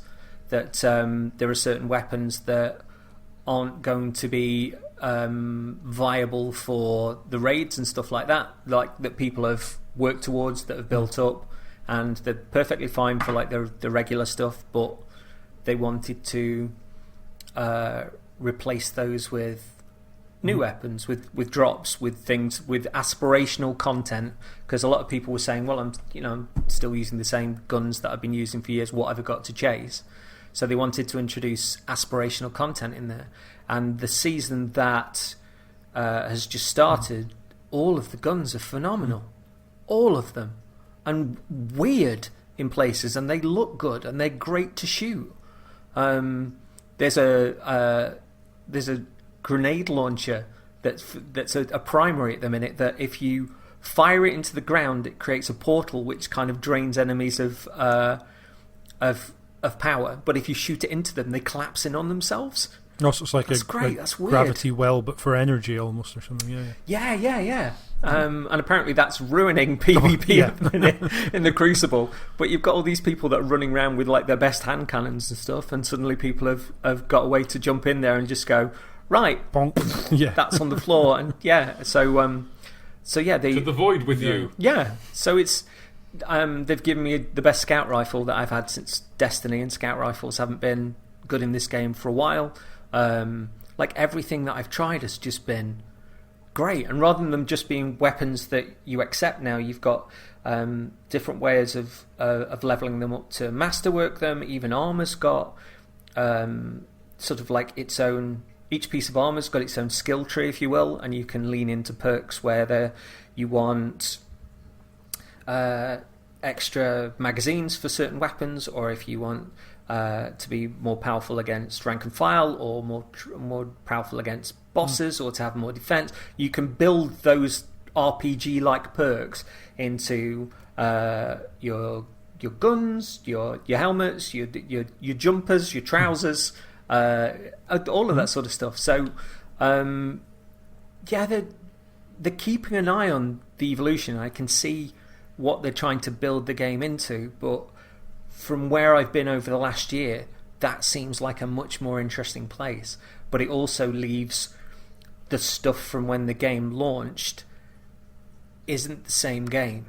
And my hope is that by cycling things out and bringing them back and refreshing them, not just going IO's back, by giving them a rethink, having more time to do that, presumably from what they're saying, get that into the new engine at the same time and bring it back, that you've got something that stands up a lot more, because the Red War and all that early stuff, it just seems like light and dark, ironically. It's like night and day. It's a strange one. But I mean, the fan base is split on my side and Paddy's, Paddy's side. So those discussions are going on. And the best thing, obviously, that both sides of that divide, and all sides of any opinion on this is, make sure as respectfully as you can to let people at Bungie know. If this plan works for you, CJ, that's absolutely great, and they will be delighted about that. If it's not working for Paddy, I imagine, from what I've seen of any representative of Bungie in front of a camera, they will want to know that, and they probably already do, but they need to hear it so that they can justify finding different ways to entice old players back who want to be enticed, but this plan didn't work for. I mean, So you're saying use my best handwriting on the note that I tied to the brick? I think that the third aspect of that, though, is also the technical needs and the things that they're trying to do in the background, because that's even between the different sides of the opinions on this, there's the reality, the technical reality that they're dealing with, and I'm sure they're aware of both of our sets of opinions. But there's also the stuff underneath where it's like, well, what are we going to do?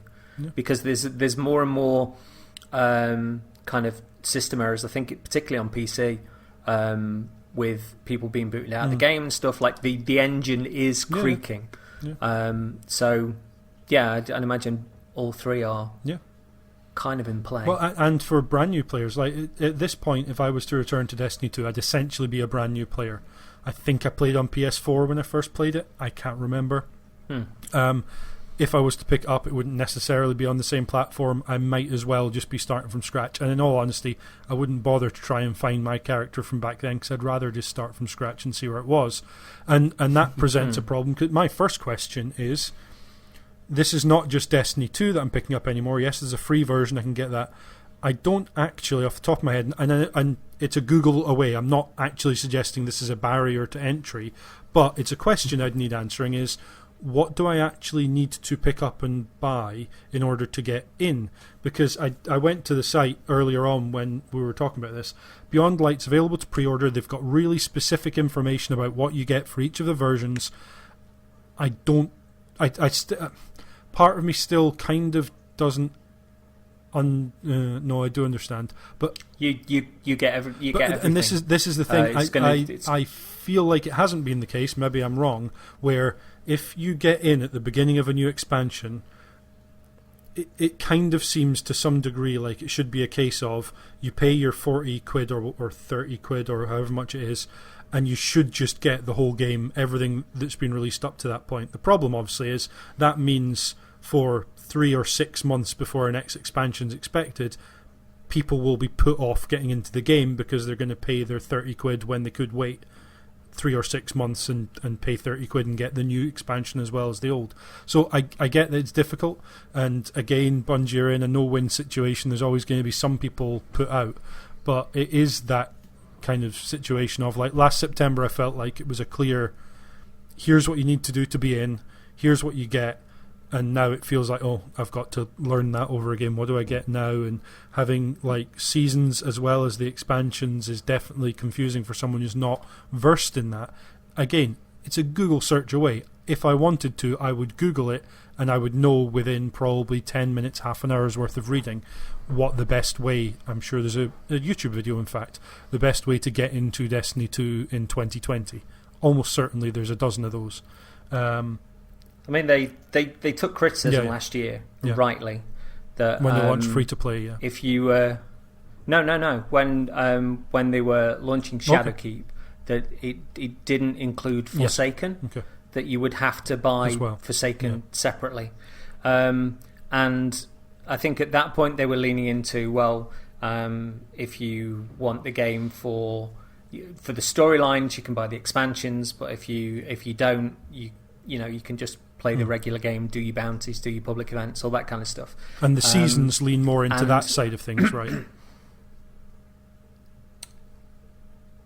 Well, there's the seasons. I'm not sure how they divide it up into between. Like, I think mainly the difference with the seasons is the odd seasonal activity, and there's still a battle pass for the people that are playing for free. But it's obviously like like Dauntless, you get less stuff if you've not got the pass.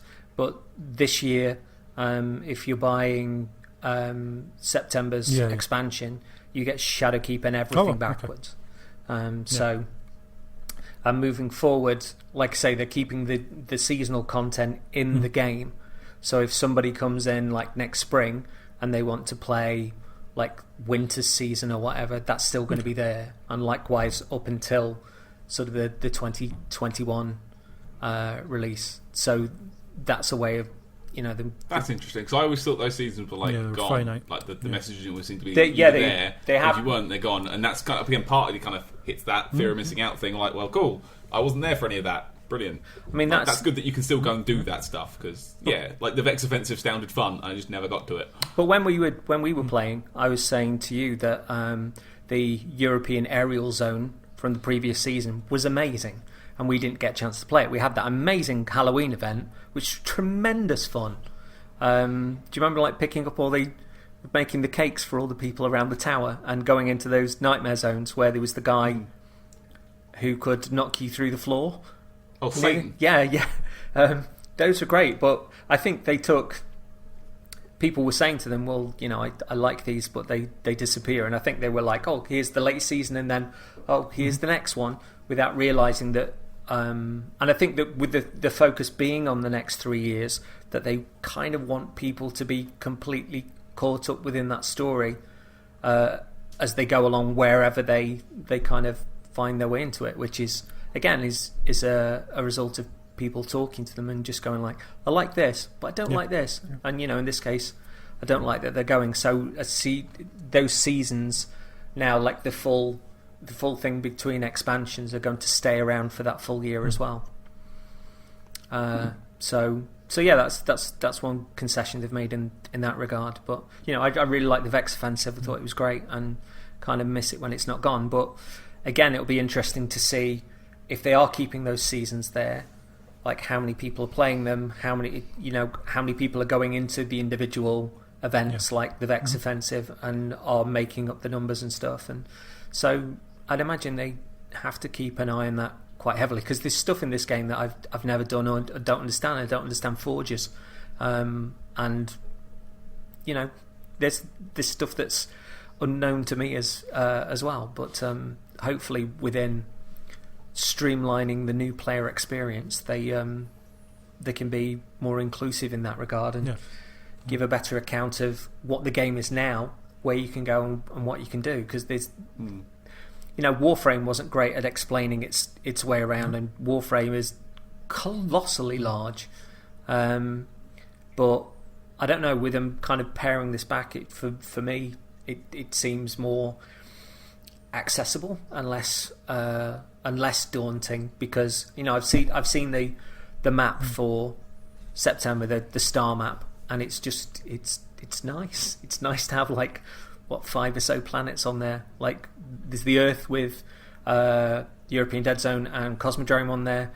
There's Nessus, the Moon, Europa, and probably something else I don't know. But and even within that regard, they're saying that at some point before Savathûn gets there, the Leviathan's going to be coming back from Destiny 1, which I absolutely chuffing adored.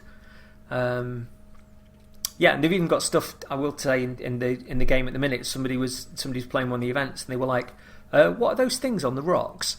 And they're the Savathûn's eyes. She's basically looking at the players from a distance. We're not going to see her until next year, but there's these eyes that like blink open on the rocks, and apparently if there's a number of them like dotted around the game, and I think there's an achievement for like finding them all and stuff. But that was something they didn't tell people about until somebody just went, what is that? And people put two and two together. So there's a lot of kind of unusual discoveries in there, which I kind of like. Yeah, very cool. So yes. So we then, let me see. So they then said about the current season that was about to kick off in about like 20 minutes time, and they gave you details of kind of loose details of what was going to happen with in the trailer, Zavala praising with allies like Rasputin, who can stop us? And then you see the pyramid ships basically just turn off all of his missiles, turn Rasputin off, turn the planets off. You were like, oh, okay, these pyramid ships they're kind of mean business then. And then the Drifter says, from Titan to Mercury, there's shadow reaches. Is their message a warning, a trick? We can't know until we hear the words for ourselves. And you hear a voice that says, you bring weapons, you will not need them. We only offer truth. And then Eris Morn, the darkness reached out, but something interferes.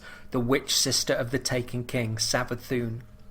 And then it says, discover the nature of darkness, a new dungeon, a prophecy which involves the 9. And that's all we're going to say about it.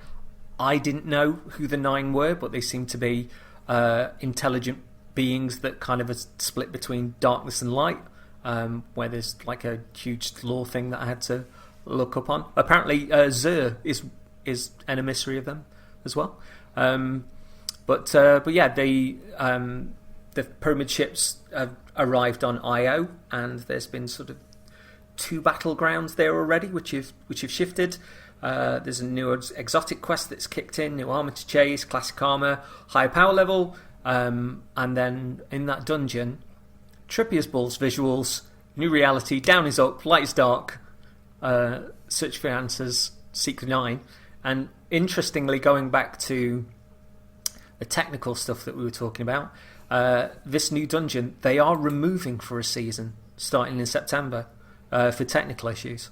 So it's going to run up until September, then they're going to remove it for 3 months. I don't know if that's going to involve the new engine or whatever it's going to be, and then it's going to be back sort of in January time. So, yeah, which is, threw people off guard a little bit, but, they can only do what they can do, and at least they're being upfront straight away about it. I think that is the important thing, and you mentioned it earlier, CJ, is undoubtedly there are going to be people that are upset. Hopefully, giving people notice, like 3 months notice that something's being cycled out of the game, at least 3 months would be great, but 3 months notice gives people a chance to hopefully get anything crossed off they want to do there, make the most of their time with it before it cycles out. And it's only going to be periodically, and obviously it'll be disappointing if they do cycle stuff in and it's not the exact, the stuff that you hoped for, but fingers crossed they can kind of keep doing as they have been trying to do, and obviously it's difficult, but try to keep as many people as possible happy and engaged and enticed into the game. But managing, Paddy, as you referred to the FOMO, the fear of missing out, I don't know how you do it with a live service game that's this big and complicated, and with this many people who all want different things from it. It's an unenviable task, but I think that's the difficulty when you're this focused on story. Yeah. Your fan base is lit up by the story to the point where if there's anything in the season that's not clicked or not worked, or like the tower events in the previous season weren't great, or the thing that all of the fan base are coming back to is the story's fantastic. And they're liking the discoveries and the way that those things are coming in, and even with the experimental nature of the end of that season, and the technical things that they were trying to learn and all the stuff that was going off in the background, everybody was just like, yeah, that's kind of cool. And even like a quest that bugged previously, when it came to the culmination of that quest, and you actually finding the inner workings of Rasputin and Coffin, where he may well be resurrecting Fellwinter or trying to build an exo version of himself, and him running you through his own timeline and stuff. Everybody was even as broken as the final moment of that quest step was, which I don't think was letting people into that room where it should have done. When they finally got in, people were like, "Oh yeah, that was really cool." So yeah, there's a lot that you can speculate about. There's a lot of opinions either side, but in the centre of that is a fan base that's pretty happy, and enthused to go to YouTube, to go to streamers, find out more, to debate, and there's a healthy level of opinions that are on there. And obviously you get like your doofuses and stuff that would just be, downright sweary just and want to nasty rag on at people, whatever for the sake of it. Yeah. But Paddy's opinion on this is absolutely right. I like to think I've got I'm in a different place, but it doesn't make it any more right or wrong. It's just a different set of opinions and a different what's happening, sort of veering towards my own personal likes than Pad's. But Bungie are listening to all of this, and the fact that when Luke Smith was going like, there's things that we've tried that have not worked out, and I think he said on the Dr. Lupo interview where he was like, if things have been good, that's because of the team. That's because of them building around it. If it's been wrong, it's me at the start of it. That's on me. Don't blame the team. Yeah. So I like that degree of honesty. It makes me happy. And even with this tail into the distance, as to whether it's for you or if it's not for you, because they've been upfront about the next 3 years. With regards to sunsetting the old stuff, at the very least, you've got 3 months to go through the Red War, Warmind, and Osiris if you think it's for you, and not pay a penny. So everybody's granted an informed opinion through all of this, and that's what I like. The transparency is wonderful. They're not keeping anything back, in the hope of wringing more money out of people. And they've even said this is one of the things that's happened in the background as well, that they've removed more items from the Eververse and they've put them as aspirational content into the game. Even the stuff that you get from, like the Bright Dust that you get to afford the stuff that's offered up in the Eververse for Bright Dust, they've increased that by like 2,500 in the latest season pass. So there's lots of stuff they're doing. They've put loads of new guns into the game. The little nuances that they're focusing on, that they're changing, are stuff that have made me sort of crazy happy. And I like the thought that if there's an armor set from year one that I really like, that soon I'm going to be able to turn that into an ornament that I can just stick on the most powerful set of armor and look swish and fashionable. Yeah. That's cool. Bit of fashion desters. Yes. So I think fashiony was the word that we coined. Fashiony was good, yeah. So what do you think about this as a presentation on the whole? Because it's I'll go to Paddy first on this one, because I think it did a lot in half an hour. Oh, it was a great presentation. Like, it was well put together, it was open, it was honest, it was, as you say, it was transparent. Like, you knew what they want to do, you know where it's going, you know where they've been. Excuse me. Plenty of information given about what's coming, like, next, like the next year. Like, we know what's happening, we know what's coming, they've acknowledged where they've been.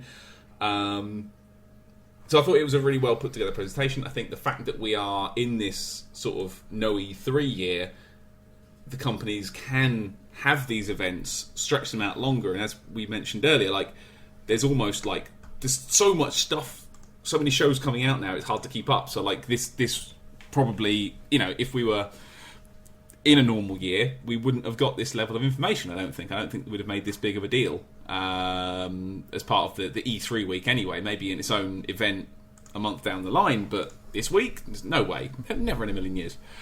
So I'm glad that they had the time to sit there and put all this out there and show everyone where it's gone. I still don't think it's quite sold me back. I was looking for, a way back in, and my stance on them sunsetting the old content, I don't think I'll ever change that stance, because that's how I feel about a lot of things. I'm the guy who has all of his games still. I don't really sell things. I don't like to get rid of stuff, because I like the idea of being able to go back and dip in, and content not being there. People got upset when PT was removed from the PlayStation Store. You can't buy that anymore. Scott Pilgrim, the game, is gone. People can't buy that anymore. Coming back, though. It's coming back. Yeah, they'll charge you though, won't they? Yeah, sadly. It's Ubisoft, Of course they will. Of course they will. For me, this kind of slots into a similar gap of, a thing that I quite liked and enjoyed running through twice. Let's be fair. I've gone through that early campaign twice. We're making a big deal about the Red War, but by that I mean kind of early game content.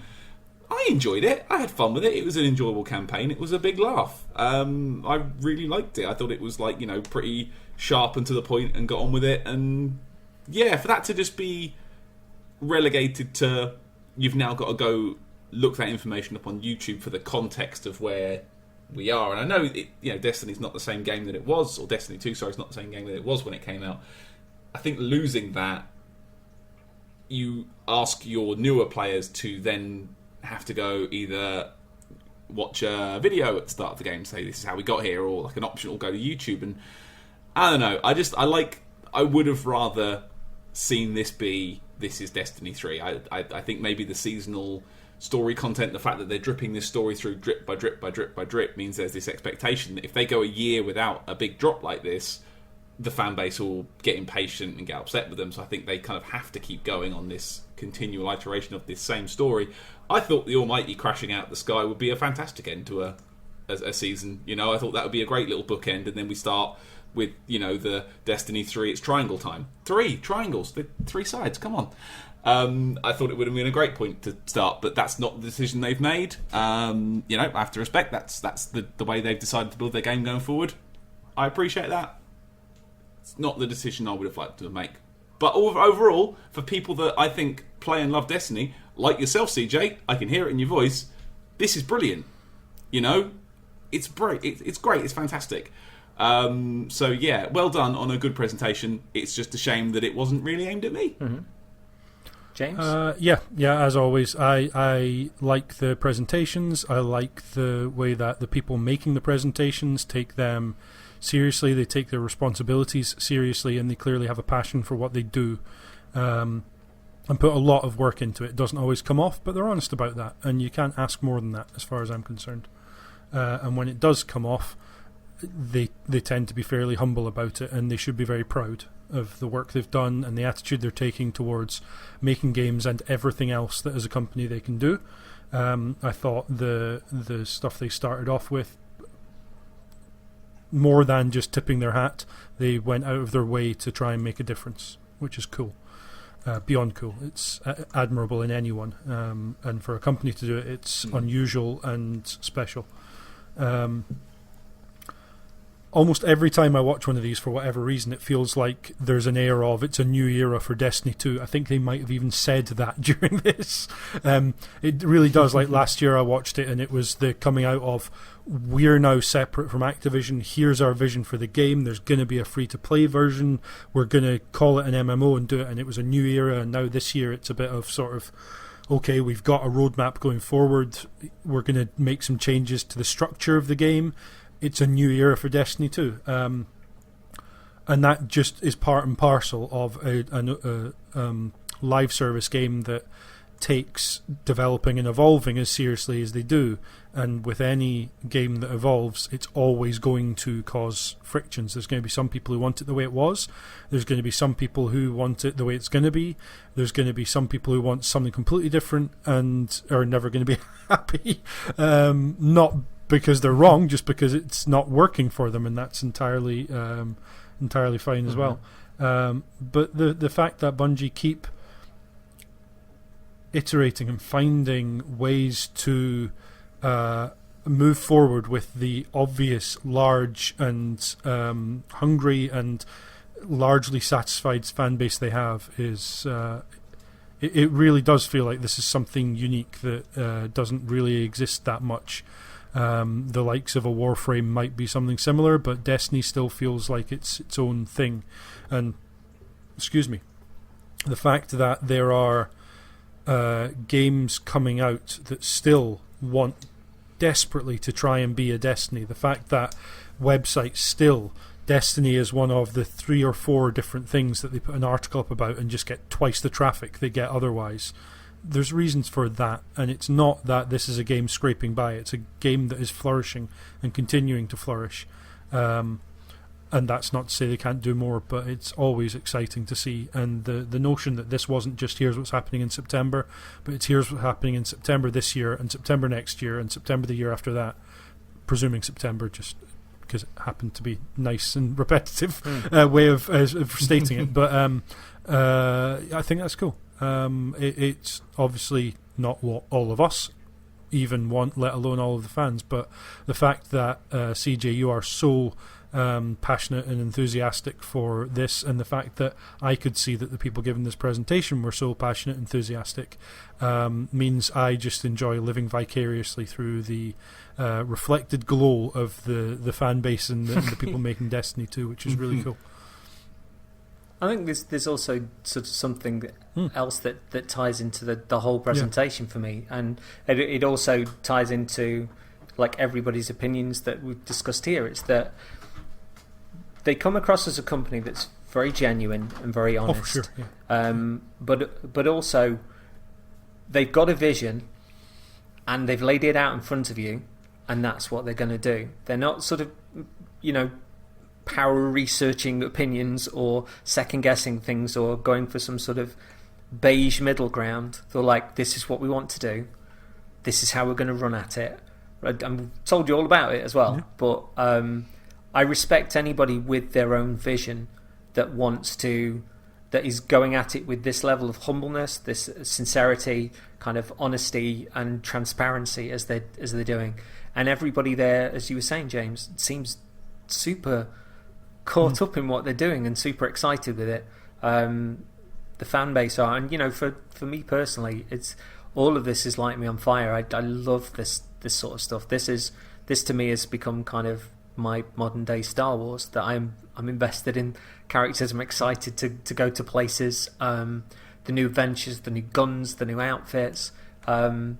This is the game that I play more than anything now, and that they're giving me this 3-year through line with just great stories, and the story aspect has been so strong that it's not as if I can see, oh, here's the Force Awakens, here's the Last Jedi, here's the Rise of the Skywalkers, or whatever it was, that like these are the people that are going to be guiding my game forward.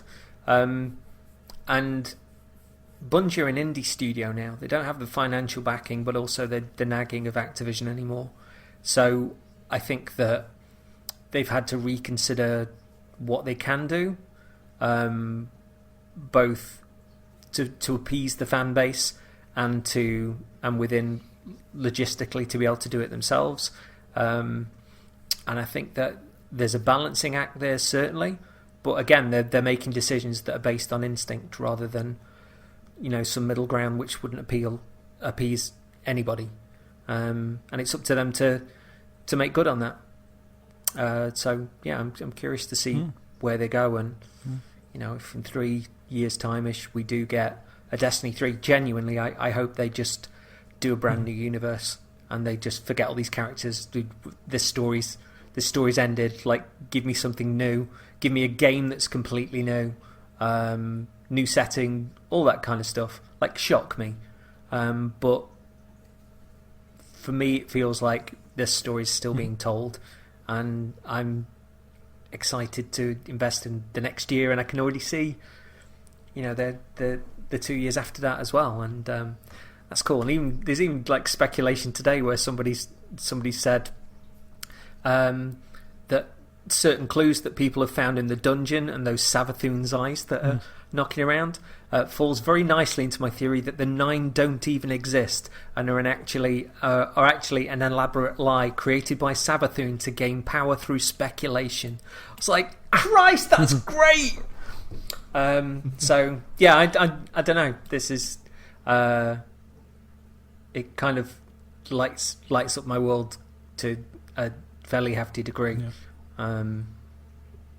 Also, so yes. I didn't say, I've got a note here right at the very end to say they had a teaser trailer for the new dungeon, Prophecy. I just wrote, looks like No Man's Sky, sounds like Pixies, and that's perfect. Yeah, I don't know what it is. It did sound like Where Is My Mind? Yeah, I don't know what that is. I don't know how good it is, but it was a striking teaser to end the stream on. It's been tremendously well received. That's the one that they're going to have to cycle out for season in September, and then it's coming back. But it's been stupendously well received, and they're doing the thing whereby I mentioned that within the Eververse that a lot of the stuff that was going to be for sale there has been put into the game as aspirational content now. People can go through that and say get a helmet, but the next time they go through they might get a chess piece or whatever. So there's a continual reason for people to return to it. I like the colours. I like how mad it looks, and light is dark, up is down, and stuff. And in that regard, talking about content, the current season has the thing whereby they've introduced a thing called umbral engrams, whereby if you get an engram, it pops, and you either get a gun or a jumper or a pair of trousers or whatever.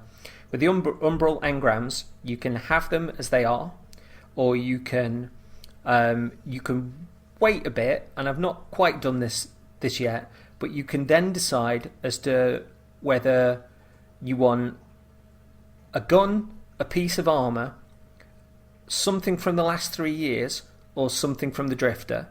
And then if you wait a bit longer and you kind of level up in the season or whatever, you can then decide if you want one of the other of like 2 guns, or one of the other of 2 bits of armour. It gets or more specific you can actually as you go. focus. Yeah. You can focus those as you go along, and they're even doing the potential of, if you've already got something and then you get it again, it might be a better version of it. So they're doing god rolls, automatic god rolls, and Xur, I think, is selling like god rolls as well at the end of the week. So the little nuances around that are kind of neat. I dig that a lot. Yeah. Plus, I've got a headbutt emote, which is great for like knocking people off the side of oil rigs, which is what more do you in need? life, frankly. Yeah, a finisher rather, not an emote. A finisher, but yeah, pretty good emote. It would be the finish is pretty good to get like an enemy down to near zero and see like the little circle appear above his head and click the stick in and then headbutt him into oblivion. It's a nice. When you feeling. said emote, I did have a vision of you standing on the tower, like head banging, just in a corner on your own, just nodding your head every so often. Oh, there is the guitar one. I haven't got the guitar one, but I have got a sad trombone. So there has been a bit where I've gone to was it? There was one witch queen or something that I fought in some sort of taken space, and then she was just like, "I'm glad you have freed me," and I'm just like, so yeah, that was fun. But thank you both for such a vivid set of opinions, and it's been nice. The debate's had so many different sides and opinions to it. Hopefully that's been a bit of a doozy for people to listen to, and people will fall on all sides of that. I know that JP on the streams is very much in Paddy's corner with this sort of stuff, and other people I've seen are sort of mine. Some people have got concerns on either side of it. I think it's one of those things that's drawing people so much towards Twitch and to YouTube and to debates and stuff, because there's so much to talk about, and within the vision that they've got, not everybody's happy, and even people have got opinions on the nuances, but that's still drawing a community to talk to each other. And thankfully there's company that's listening, but still knows their own direction, but aren't afraid to say, oh yeah, we stuffed up on this, or we're doing this, so it's going to be interesting to keep an eye on them, I think, regardless as we move forward. And from what I can tell with tonight's stream, that they've raised a spectacular amount of money for St. Jude. I saw you saying that. I think they were something like $700,000 or something when I left it. And they were doing stuff like they had artists drawing live on stream, including one woman that had been there since she designed the Halo logo. Wow. She did all the artwork for Oni back in the day. They had people doing lore readings, and the woman that plays Eris, her lore readings were amazing. But yeah, it was just really entertaining, and they were giving lots of fans like little bits of, I don't know, seeing the sort of people that you don't normally see on those streams, and seeing just how chuffing talented they are. Thank you very much, gentlemen. It's been a joy. Cheers. Love you lots. Thank you as well. And join us again when next time we will be doing a hop skip back in time again and covering the Unreal Engine 5 launch, Shush Ghost, Last of Us 2, and the Wholesome Direct. So we've still got loads to talk about. Yeah, absolutely. Don't forget Fast and Furious Crossroads. Oh yeah, who could forget that? Scarred. Absolutely scarred. Right. See you next time. Thank you all for listening, and thank you both for joining me for this lively debate. Cheery bye. Vibrant. Bye. Cheery bye. Bye everyone. Bye.